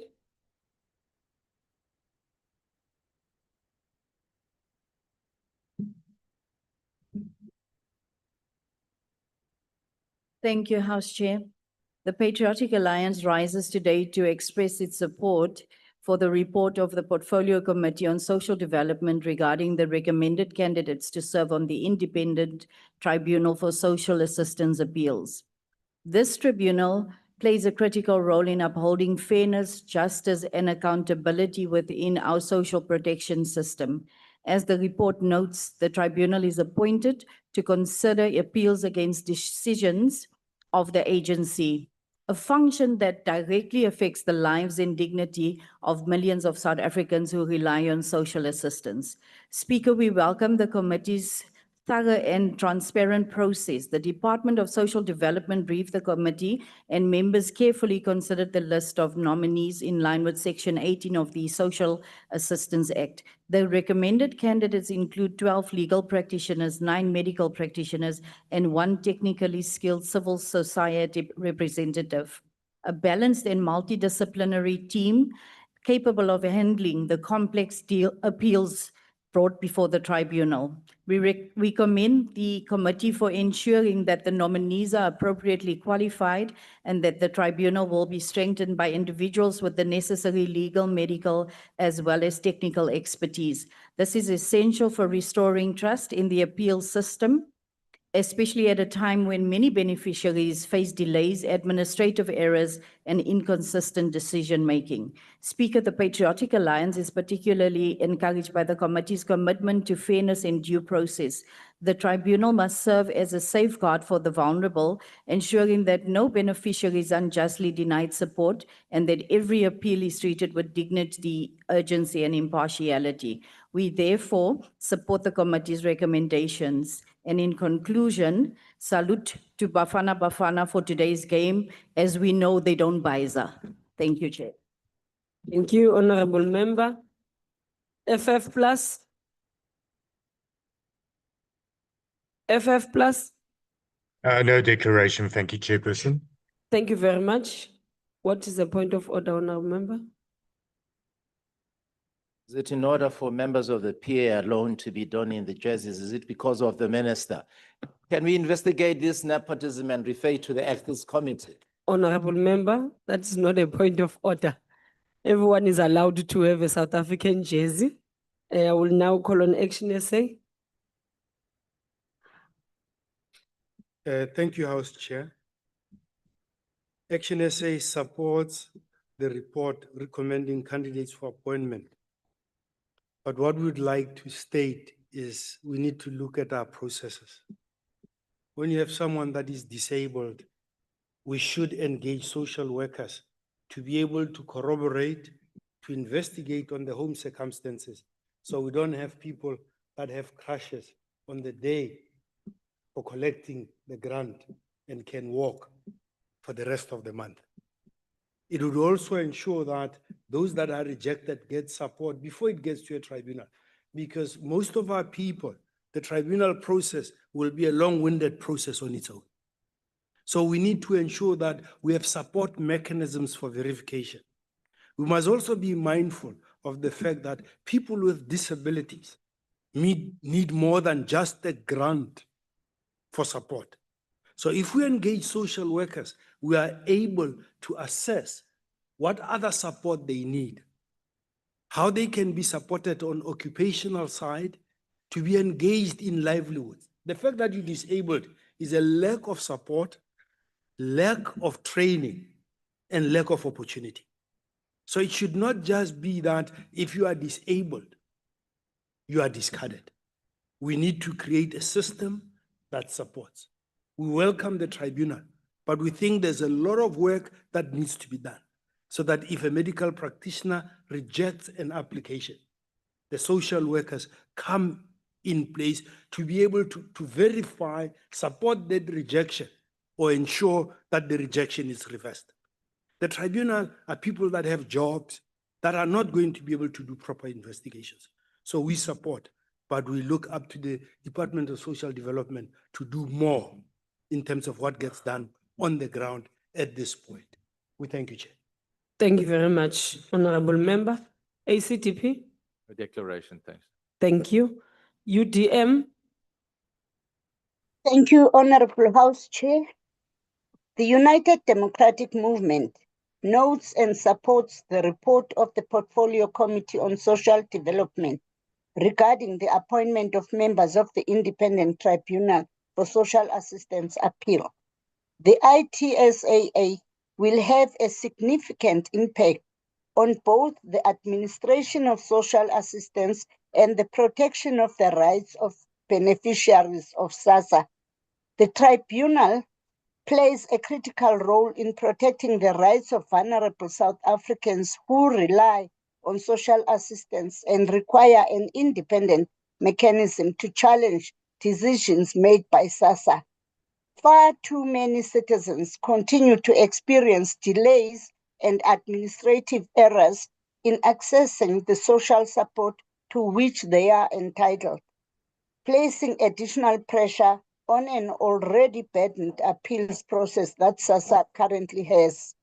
The effectiveness of the tribunal will ultimately be measured not only by the standard of its members, but by its ability to promptly deliver justice and restore public confidence in the social assistance system. The known reality is that many deserving beneficiaries continue to encounter obstacles when accessing social grants. The appointment of suitably qualified legal practitioners, medical practitioners, and civil society representatives ensures that appeals are assessed objectively and impartially, separate from SASSA's original decision-making processes. The inclusion of professionals from different fields allows the tribunal to deal effectively with the wide range of appeals it receives. I thank you. Thank you very much, Honorable Member. Rise. Bossa. ATM. Al-Jama. Yes, thank you, Honorable Chairperson. Al-Jama supports this report. Noted. No declaration. Thank you, Honorable Member. NCC. PAC. UAT. Chairperson, I'm struggling with my machines. Can you kindly allow me to read from here? Okay, continue, Honorable Member. Thank you very much, Chairperson.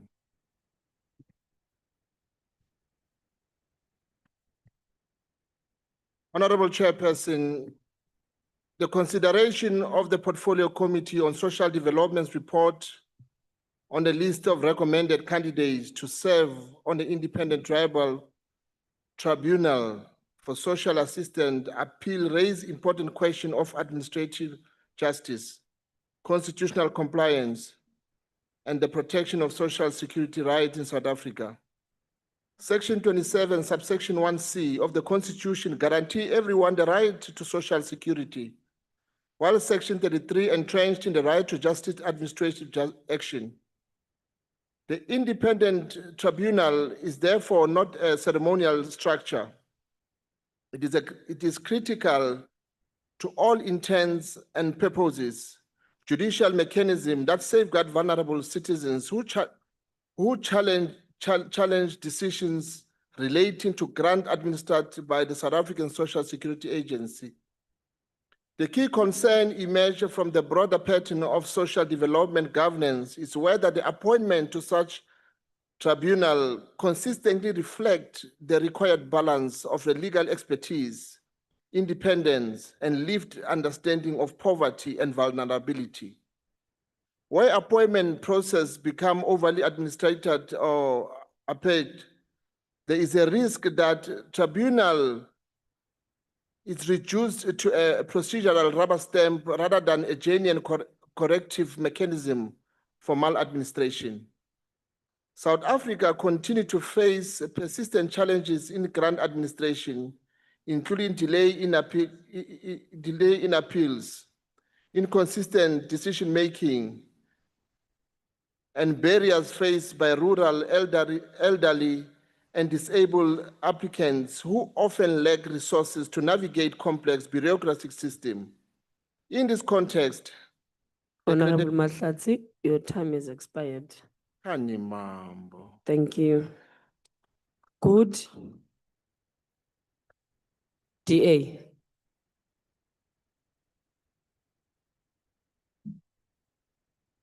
Thank you, House Chair. First, let me wish Bafana the best for the opening game in the World Cup happening this evening. House Chair, Section 18 of the Social Assistance Act requires the appointment to the independent tribunal be made by the minister after consultation with Parliament. In compliance with this requirement, the committee considered the list of recommended candidates and after due deliberation agreed to the appointments before this House. However, House Chair, today, I don't want to focus primarily on the candidates themselves. I want to focus on why this tribunal matters. It matters because the reality is that far too many legitimate beneficiaries are being failed every day by SASSA. Every single day, we are inundated with pleas for help from people whose grants has been suspended, declined, delayed, or terminated without adequate explanation. We receive messages from older persons who have suddenly lost access to their pensions. We hear from persons with disabilities whose applications have been rejected despite severe medical conditions. And we hear from caregivers struggling to access support for vulnerable children and family members with severe disabilities and chronic illness. The concern is that these are only the people who know where to turn to get help. For every case that reaches a member of parliament, there are countless others who have nowhere to go, no one to call, and no idea on how to challenge a decision that may have devastating consequences for their lives. This is why the independent tribunal is so important. It exists because government does not always get it right, because systems fail, because administrative errors occur, and because no beneficiary should be denied their right without having access to a fair, independent, and credible appeals process. The tribunal is often the last line of defense for vulnerable South Africans who have been failed by the system, and that responsibility cannot be taken lightly. The committee's deliberation highlighted several concerns relating to the tribunal and the broader appeals process. Members raised concerns about the quality and consistency of medical assessments used in disability grant applications and appeals. The committee also raised concerns that applicants sometimes encounter overworked or dismissive practitioners, raising questions about whether deserving beneficiaries are being treated unfairly excluded from social assistance. Honorable members, these concerns affect people. They affect a person living with a disability who is unable to work, an elderly beneficiary who depends on a grant to support an entire household, and they affect families who rely on social assistance as their only source of income. A flawed assessment process can result in a legitimate beneficiary being denied support. A delayed appeal can have a vulnerable person without income for months. A lack of communication can leave people trapped in uncertainty with no understanding of why decisions were made or when they expect an outcome. That is why the tribunal must be more than independent on paper. It must be accessible, efficient, and it must ensure that appeals are heard and finalized within a reasonable timeframe. Most importantly, honorable members, it must ensure that outcomes are properly communicated to applicants who deserve clarity and certainty. The success of this tribunal will not be measured by the qualifications of its members alone. It will be measured by whether legitimate beneficiaries who have been failed by SASSA finally receive a fair hearing, whether deserving applicants are able to access justice when government gets it wrong, and it will be measured by whether vulnerable South Africans feel heard, respected, and protected by the very system that exists to support them. A strong independent tribunal is essential. We must make it clear that the ultimate goal must be a SASSA that gets decisions right the first time. Until then, this tribunal remains a critical safeguard for the millions of South Africans who depend on social assistance as a privilege, not as a privilege, but as a lifeline. The DA supports. I thank you. Thank you. The ANC.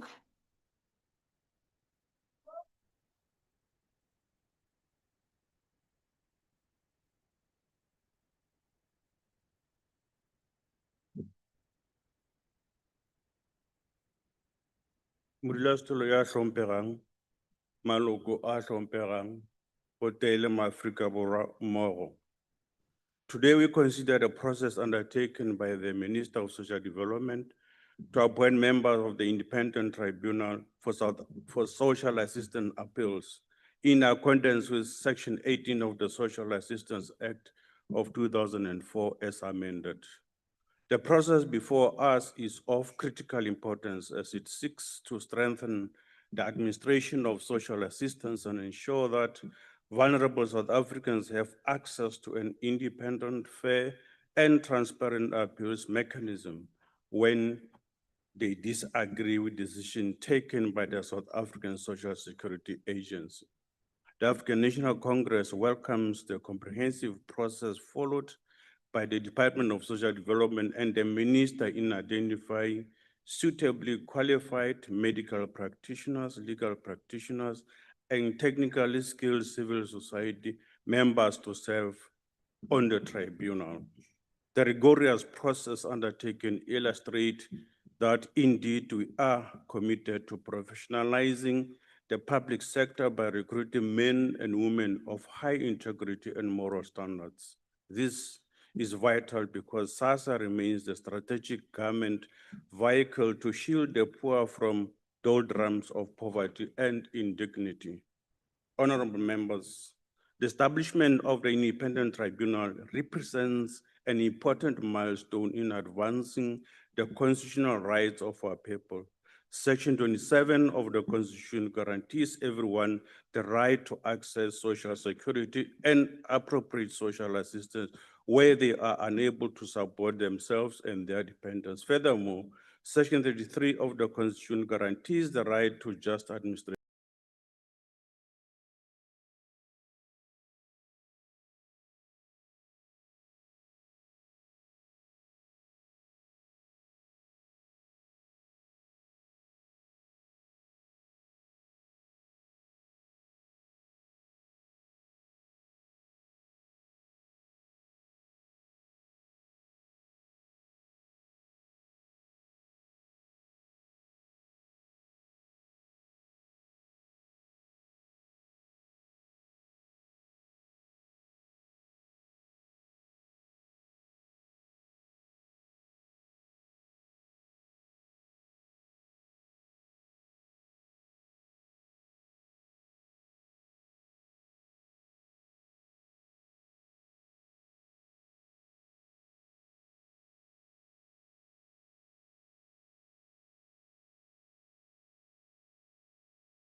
voters, its own children, its own revolutionaries. So I'm not shocked how the department could not have intervened at 2 instances to prevent what ultimately happened at Fort Hare. I want to craft a verb of my own. What is this department departmenting actually? Because if you look at Fort Hare and her 2 sister universities today, ask Google, global rankings, all the former white universities still rank amongst the top 100 in the world, between 3 and 5% ranking. Do you know where Fort Hare still ranks? They say it depends on the faculty you are looking at. Number 1,501. And in some faculties, number 2,854. What has the ANC been doing in the last 30 years to uplift the plight of the black child? The only 2 universities that were built under President Jacob Zuma. No, don't make noise. During apartheid, we called the 3 institutions bush colleges. You know why? Because of their remoteness and the systemic underfunding.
Wrong when students are expected to pay approximately 46,000 a year for residence accommodation and still live without hot water, still share broken stoves, and still bathing using plastic taps.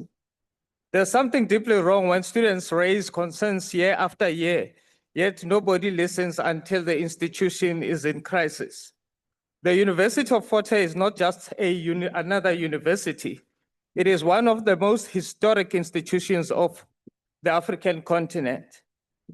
It helped produce leaders who shaped the liberation struggles of South Africa and Africa.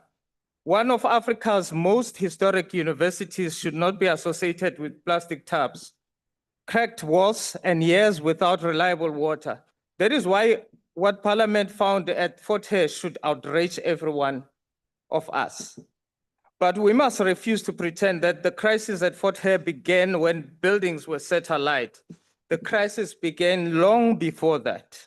It began when legitimate students' grievances were allowed to accumulate without meaningful intervention. It began when trust between students and institution broke down. It began when university management stopped listening. Students have been raising concerns about lack of water since 2022. Some students were preparing meals until midnight because of malfunctioning stoves. Time should have been spent studying was spent waiting to cook. How are students supposed to focus on their studies under those conditions? The reality is that students were expected to tolerate conditions that university management itself would never accept it for their own children. Students were living with cracked walls, poor maintenance, and serious safety concerns while being told that repairs were being attended to. The report also raises concerns about the victimization of students and staff. When people become afraid to speak openly, institutions stop hearing the truth about themselves. Too often, universities management only discover agency when there is a protest only discover accountability when Parliament arrives and only discover importance of engagement when trust has already collapsed. No institution should wait for a crisis before listening to its students. No institution should wait for distraction before responding to legitimate concerns. No institution should wait for Parliament before doing what is right. Fort Hare was not failed by one protest. It was failed by a breakdown in trust, negligence, and disregard for legitimate students' concerns. If EFF supports the report because it refuses to separate the destruction we witnessed from the institution failures that made the function impossible. Thank you. Possible. IFP. IFP. House Chairperson, Inkatha Freedom Party welcomed the progress reported since the devastating unrest at University of Fort Hare. This devastation is not an isolated incident. It is a mirror. It mirrors a cycle where seen before, where unresolved grievances erupt into destructions. History is repeating itself, and unless failures are confronted with agency, instability will remain a permanent feature in our higher education system. This is why we welcome the forensic investigation launch within SAPS and the move toward appointing an independent assessor, so that the accountability is not denied or delayed and justice is not denied. We acknowledge the phase of re-entry model that prioritizes first year and practical students, as well as upgrades to perimeter security and biometric access system. These steps are necessary to restore confidence in the safety and others. The emergency device distribution pipeline and expanded zero rate data access also represent the importance of important measures to bridge the digital divide and ensure equitable learning opportunity. The IFP accepts this report but stresses the implementation must be matched with agency. Only through decisive enforcement, transparent governance, and genuine reform can Fort Hare reclaim its dignity and full serve its students with dignity. The IFP is supporting this report. And House Chair, I wonder, the MK, how do they know? Because their leaders have never touched the street of Fort Hare when it was a reparation time. But we're surprised now because our leaders were built there in Fort Hare, so we feel the pain of what is happening. I thank you, Chairperson. Thank you very much. EA. No declaration, House Chair will support. No declaration. Oh, okay. Thank you. FF Plus. Honorable House Chair, thank you very much. It is indeed true that Fort Hare is the bedrock of African nationalism. That is where resistance against colonial expansion through traditional authorities was first rejected by a whole generation of African leaders who decided to emulate the European nation states in a liberated Africa rather than to try and take back or restore something of the traditional authorities. Therefore, the present African reality was created at Fort Hare. And I just want to mention a few names. Sisaretsi Khama, Mr. Julius Nyerere, Robert Mugabe, Kenneth Kaunda, Nelson Mandela. These are first African presidents, first ones after African liberation, who studied, who are alumni from the Fort Hare University. In South Africa, the list is even longer, but let me just mention Z.K. Matthews, Oliver Tambo, Chris Hani, John Slope, and Desmond Tutu. This is an important list of names. What I find interesting is how few of these eminent persons send their own children to Fort Hare. Their children go to the University of Witwatersrand or to University of Cape Town or UKZN or anywhere else, just not to Fort Hare, which goes to show that Fort Hare is held in contempt by its own people. And there, in that sense, I refer to the students, the management, and the surrounding community. There's no holding in high regard of this is the shrine of our of our liberation. This is where we were formed. This is our identity. I can just think in any other country where you have institutions so embedded in the whole struggle of the nation, how important it would be to keep Honorable this member, as... your time has expired. I thought I had 3 minutes, but I No, think it's I made 2 my minutes. point. Thank you. Thank you. Action essay.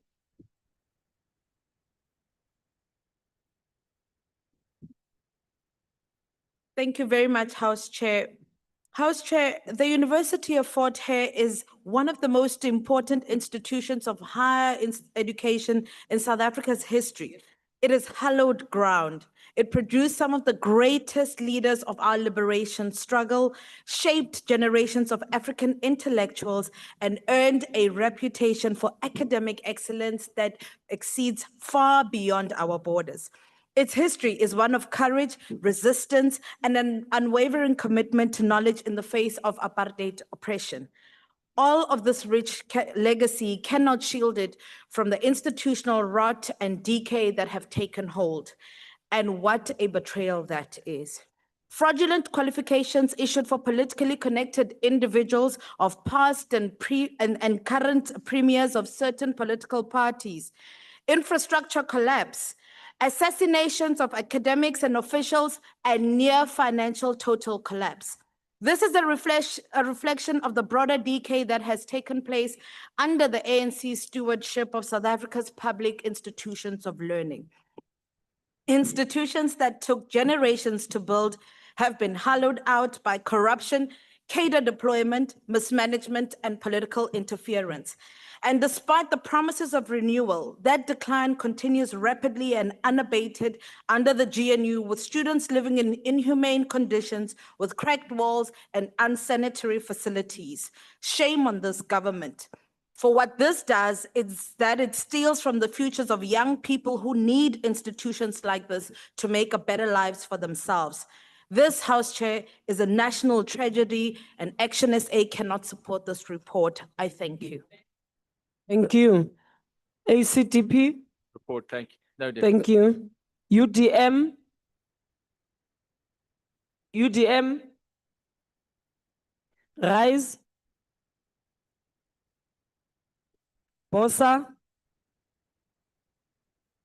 ATM. Al-Jama. NCC. PAC. UAT.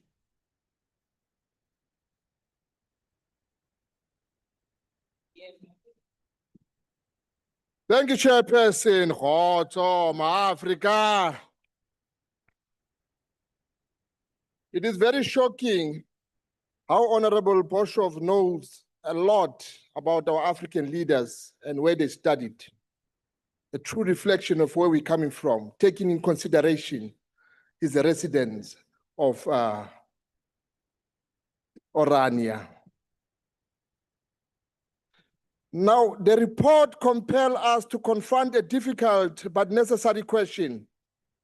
What has become one of South Africa's most historic center of Black excellence and legal intellectualism?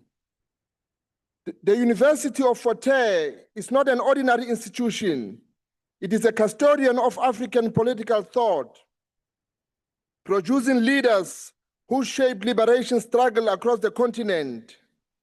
Yet the report before this House reflects a pattern increasingly familiar in parts of our higher education sector. Governance instability, administrative contestation, academic disruptions, and concern around institutional integrity. The UAT further condemned the Vice Chancellor's persistent interference in a student representative council.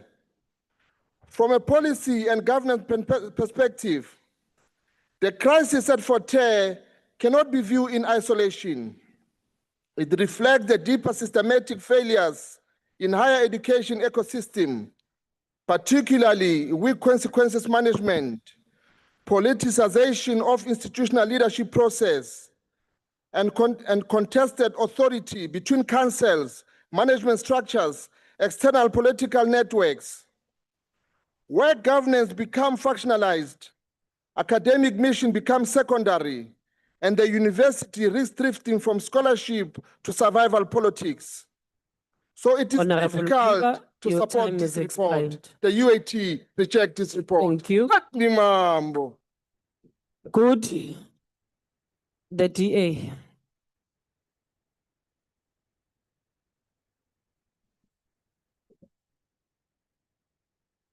Hoi hoi bafana hoi hoi. Ke a leboha modulasetulo. House Chairperson, institutions of higher learning are constitutionally mandated to achieve 3 democratic satisfactions. 1, the satisfaction of the right to further education. 2, the satisfaction of academic freedom and scientific research. And 3, the satisfaction of redress and transformation. It is therefore the responsibility of all arms of state and spheres of government to ensure the total satisfaction of these mandates. And so any and all impediments of these satisfactions constitute a betrayal to the democratic project of building one nation with one future, where united in our diversity, we can all realize the freedom to be, the opportunity to live our best possible lives, and the existential dream of being treated fairly, irrespective of our backgrounds. Modulasetulo, I repeat, any and all impediments of these satisfactions must be classified as a systematic and deliberate betrayal of the democratic project. They must be classified as treason, the crime of betraying your government, your own government, and your country. House Chair Minister Manamela, his predecessors, the ANC-led Raymond Mhlaba local municipality under the Amatola district municipality in the ANC-led Eastern Cape, have betrayed the democratic project. The ANC has for years acted as the single most prominent impediment of the democratic satisfaction of the right to further education, academic freedom, redress and transformation at institutions of higher learning. The Portfolio Committee on Higher Education and Training's oversight visit to the University of Fort Hare proved this. Poor students at this institution are left homeless, hungry, without basic toiletries, without book allowances, with student debt caused by deregistrations and financial exclusions at the hands of the ANC's failing NSFAS model.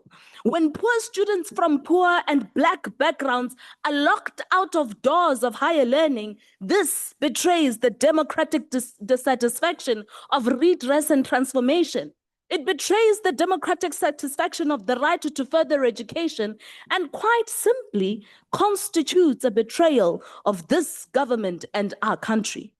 House Chair, the ANC-led Raymond Mhlaba local municipality under the Amatola district municipality in the ANC-led Eastern Cape government is forever without water, meaning students never have water to cook, to shower, to clean, to do their laundry, even to quench their thirst.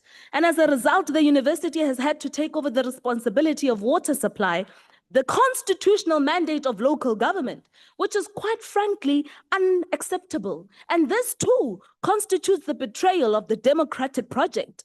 The ANC has failed to provide basic services delivery and has deliberately and continuously acted in betrayal to this government and our country. All, however, is not lost. There is still hope. Come for November 2026, young people will have an opportunity to vote for capable, reliable, and truly democratic local governments. And these governments are democratic alliance governments. We can protect the democratic project by ensuring the full delivery of basic services such as water, making sure that our towns and cities work for all. And so let us all go out in our numbers and register to vote for the DA. If you are not yet registered to vote, or if you have moved since the last time you voted, Visit check.da.org.za and make sure you are registered to vote correctly. That is check.da.org.za. Register to vote for the Democratic Alliance. Maebabo. Ke a leboha, Chairperson. Thank you very much, Honorable Member. Emkhulu Cape Town. I will now call on the ANC.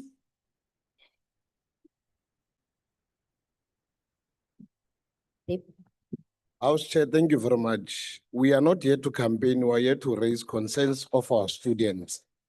Students don't have access to water. Students are not having access to Wi-Fi. They don't have access to warm geyser water. People are campaigning. It's because people don't have solutions. It's because people are mad with nothing else but unconsciousness and they are left with oxidation in their minds. If we are really serious about the situation at Fort Hare, we should consciously raise the concerns of the students and we should agree that how government operates must be conscious in teaching our people of South Africa. Yes, indeed, the Department of Education is presiding over the universities, but we must agree in the systematic failures that have been done deliberately, and we must acknowledge the work of the 6th and the 7th administration of Parliament that responded. You won't know because you've never went to the ground, you don't understand. You assume that you know. You assume because you don't know the challenges, who are sitting with a problem in the ANC of your former president, who have unscientifically, uneconomically has caused the country at this particular opportunity. And you are sitting here, he's threatening the country at the helm of not wanting to face justice. And you are the first to complain about the president of the ANC implementing and practicing his obligatory rights of making sure that the constitution is effective. So, House Chair, let me start by saying that we are not here to play with the lives of our people. We as the African National Congress, as led in the Department of Higher Education, we are in a renewal phase where we have been at the center of engagements. One, you could have seen that we have called on the reforms of our SETAs. You could have seen that we have called on those that are over 65 years, who are vice chancellors, who've been doing things that are not according to the law in the transcript of the law. They must therefore give space for new ideas and we must digitalize our universities. So I wish to say, House Chair, while others are campaigning, we'll continue to monitor the situation at Fort Hare. We'll continue to work closer with the Department of Higher Education and make sure that students get access to NSFAS. We were the first to condemn. We were the first to go to oversight. We were the first to write. We were the first to identify problems in this particular committee. I don't know why today we've got Supermans and Chuck Norris who want to act better. We are all for the people. We are all for the plight of the student of South Africa. Hence, we were the first with our minister who could have put systems in place, put administrative imperatives to deal with the internal controls that are inefficient and that they are not efficiently dealing with the consciousness of how students want us to deliver. So we're not going to be misled. We're not going to be misled by those who can't even have a chief whip just for a one term or a month, and then we must be told and be advised by them. They're not going to advise us. They are the last because they are not Your even time is up. stable. When your leadership is unstable, when you are unable to respond to the student issues, you can advise us. You can only advise us on policy matters of importance. And how do you advise us? You must tell us that how do we insert the critical policies of the economy that should respond to the plight of our students. We were the first to identify 457 to 751 students who are getting NSFAS, who have been aligned also from the poor of the poor, and we were the first to speak on the issues confronting them. Today, we are confronted by individuals who can't even practice democracy in their party, who can't even balance gender. There are more than females who are here who are members of parliament and they want to advise us. They can advise us. They are the last to advise us. They must go and have policies that are aligned to the people of South Africa. They must understand that we as the ANC, we have endured many problems with their former leader who's inconsistent in decision-making body. We have taken our kids to Russia today. We don't even know how they're going to come back and their parties continue to defending them. And they see nothing wrong. A poor president of the country, his house was vandalized. People went to steal his money. He's been made to come and respond for that. A president of a country, his family, they took now the kids they can't even come. Honorable. There's a point of order. Can you please take a seat? Honorable Skosana, what are you rising on? Honorable members, honorable member of the MK. Actually, I want to listen to a point of order of Honorable Skosana. Can we please be quiet? Honorable Skosana? Ngikuthokoze Mgcinisihlalo. Uyabona ngikho abanye base high school ngilaba vane ngabe base high school. Honorable Skosana, Honorable Skosana, we want to proceed with the house. If we not have any point of order, not raise your hand. There's absolutely no need. Honorable Law, please continue. Thanks very much. I think before that, I missed the point. Let me also, as the ANC, raise our outraged concern on the living conditions of the student residents. As you are quite aware that the students are paying for the 6,000 per annum for rooms without functioning geysers and stoves. And you also, Mawe Kakepeleke, has to do a committee in your House Chair, protect me. House Chair. Honorable members, we are allowed to howl and do everything, but can we not then disturb the member at the podium? Please, no, honorable members, no. Continue, honorable law. I'll share. You continue with your speech, honorable law, and focus on addressing the house. Mawe, mampagolo ke pele kheke ba ka go bua itsana. Mawe, ka tle pele Mawe, ka tle pele. Thanks. As I was saying, we'll continue to be at the forefront of the challenges of our students. We'll consciously continue to accept the faults, and we'll continue to make sure that we raise issues in portfolio committees and will advance the interests of our people.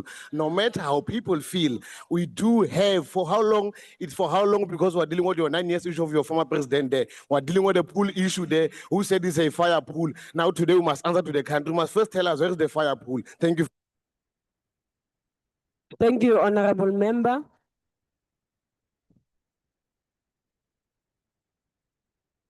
Honorable members,